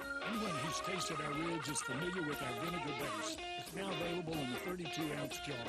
It's so good to base or marinate all meats. I even put a little bit on turnip greens. Something we've been using at the restaurant or in our house has been the Greek seasoning. My father was a cook, but my mother was a chef. And she was the one that put Greek seasoning on everything from the Mediterranean diet to steak. My mom used it on soup, salad, veggies, fish, any meat. It's a great seasoning and a flavor enhancer. My brother Nick figured out salt and pepper is more than just McCormick's and Morton's. He's come up with the perfect blend we use to coat our shoulders and our brisket, and he used to make it for his friends as Christmas gifts, and they loved it. All these products are available at Rendezvous or online for shipping as gifts and in many grocery stores. And if they're not in your favorite grocery store, ask your grocer to stock it. A beloved family affair is still going strong since 1948. Rendezvous. Owning your own home is wonderful, and buying your own home can be wonderful swiftly easy. If your agent is Margie O'Neill, a Remax expert, Margie has over 20 years of experience in helping folks just like you find their new home. Buyers market, sellers market, up and down markets. Margie has sold them all with a dedication that makes it easy for you to buy your new home. Margie O'Neill at Remax.net. That's MARGIE.ONEAL at Remax.net. Or call 901-685-6000 for your new home. Margie O'Neill makes it easy. Spring is here, and it's the perfect time to give your home a little love with Choate's $93 spring deals. Got a slow or smelly drain? We'll clear it for just $93, or it's free if we can't. Also, your home's electrical system is working 24/7 behind the walls, and an inspection from Choate's can help catch hidden dangers before they become big problems. We're talking about outdated or overloaded panels, loose wiring that can spark fires, improper grounding or GFCI protection, breaker issues, flickering lights, and more. Our licensed electricians will perform a full home safety check, identify risks, and give you a plan to keep your family safe and your power running strong. All for just $93. Call 347-8086 or visit ChoatesHVAC.com to book your appointment today. Choates Air Conditioning, Heating, Plumbing, and Electrical. Let our family serve your family. At Jason's Deli, when you're dining in or picking up curbside, you can expect wholesome food and no surprises, just delicious sandwiches, crisp salads, and quick quality meals made with the freshest ingredients and no artificial trans fats, MSG, high fructose corn syrup, or artificial colors and dyes. Around here, a lot of thought goes into what we put into our food and what we take out of it, because you're not just taking a bite, you're getting a taste of who we are. New items are constantly being created to expand our menu for all tastes and special diets with vegan and gluten-free options available. Convenience and on-time delivery you can count on. It's just a click away at jasonsdeli.com, so whether you need to feed 5 people or 5,000, the team at Jason's Deli, they have the credentials and the commitment to keep you satisfied. Freshness is nearby at Jason's Deli with locations at Ridgeway in the Park Place Center, Poplar and Highland, Germantown Road in Cordova, and on Goodman Road in Olive Branch. Jason's Deli. It's wholesome food and no surprises. Tiger Nation, spring football is here. Get your first look at Memphis football at the annual spring game Saturday, April 26th. Kickoff is set for 3 o'clock at Simmons Bank Liberty Stadium. Admission and parking is free. It's Family Fun Day featuring Pouncers Pals, food trucks, prizes, and autographs. Tiger Bookstore will be there with a Memphis Athletics equipment sale. Be there, be loud, and go Tigers go. For more information, visit gotigersgo.com.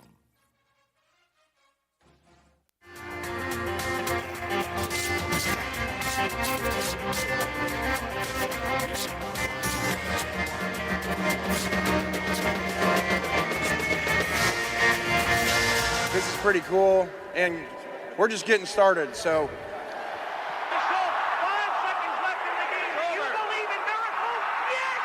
Spanning the globe. Go crazy, folks! Go crazy! This is for all the biggest crunch time. You are looking live. In your life have you seen anything like that? Goodbye!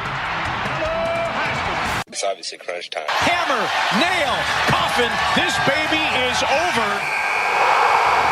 Well, Brett, what I learned today, it's not really what I learned today, it was what I learned yesterday, but I wasn't here yesterday to talk about it. Counts? It does count, and I got to be very careful with how I say this, but I have heard from somebody that is very well plugged in, a source has told me, you could say, that Jerry Stackhouse has been talked about in terms of the Grizzlies opening. Not saying that there's been an offer, and even talk about an offer. But Zach Kleiman does have a good relationship with Jerry Stackhouse, and there has been a conversation getting interest of what Stackhouse would think about being a head coach in the NBA. They have a great relationship. Obviously, he's in the NBA with the Golden State Warriors, but I've been told that at least that conversation has been had. Will it lead anywhere? Who knows? But there has been a conversation there. I don't mind that. No, not at all. What I learned, Steelers have to move on from Aaron Rodgers. He kind of moved on from them yesterday on Pat McAfee, didn't he? Yeah. He's just too flaky for his age and his diminished skills. Draft a quarterback. Take Jackson Dart and hope he pushes to be the starter. Mason Rudolph, Skylar Thompson in front of him.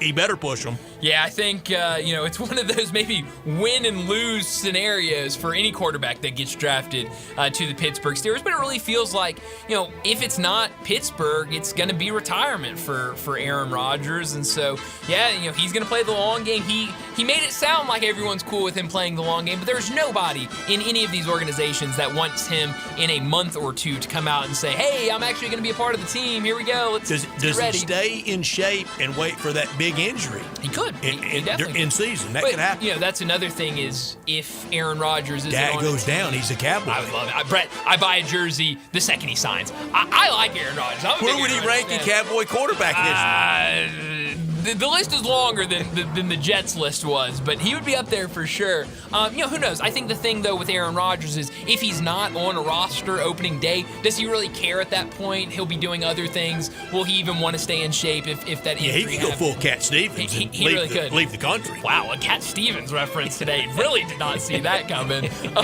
What I could have done without, well, it's got to be the news that came out in terms of Tiger basketball yesterday. PJ Haggerty definitely in the portal. Dane Danger, we don't know what's really going on with Dane Danger over there, but PJ Haggerty, and then the news coming out today that his team is asking for $4 million plus and for him to be majority a point guard. I will tell you this, I went on to Bart Torvik where you can sort a lot of data and look at a lot of things. He's not listed on that website as a point guard. He's listed as a combo guard, but you can categorize it and list the guys. So I put him as a scoring point guard because if he wants to be a point guard, then he would be certainly a scoring point guard instead of a pure point guard. In terms of, I want my point guard to be a point guard first, not a scorer. I agree with you. But in terms of scoring point guards, he would rank 106th in turnover percentage. That's not a point guard. I could have done without the whole Colorado Buffaloes jersey retirement issue. Look, it's their business. Yeah.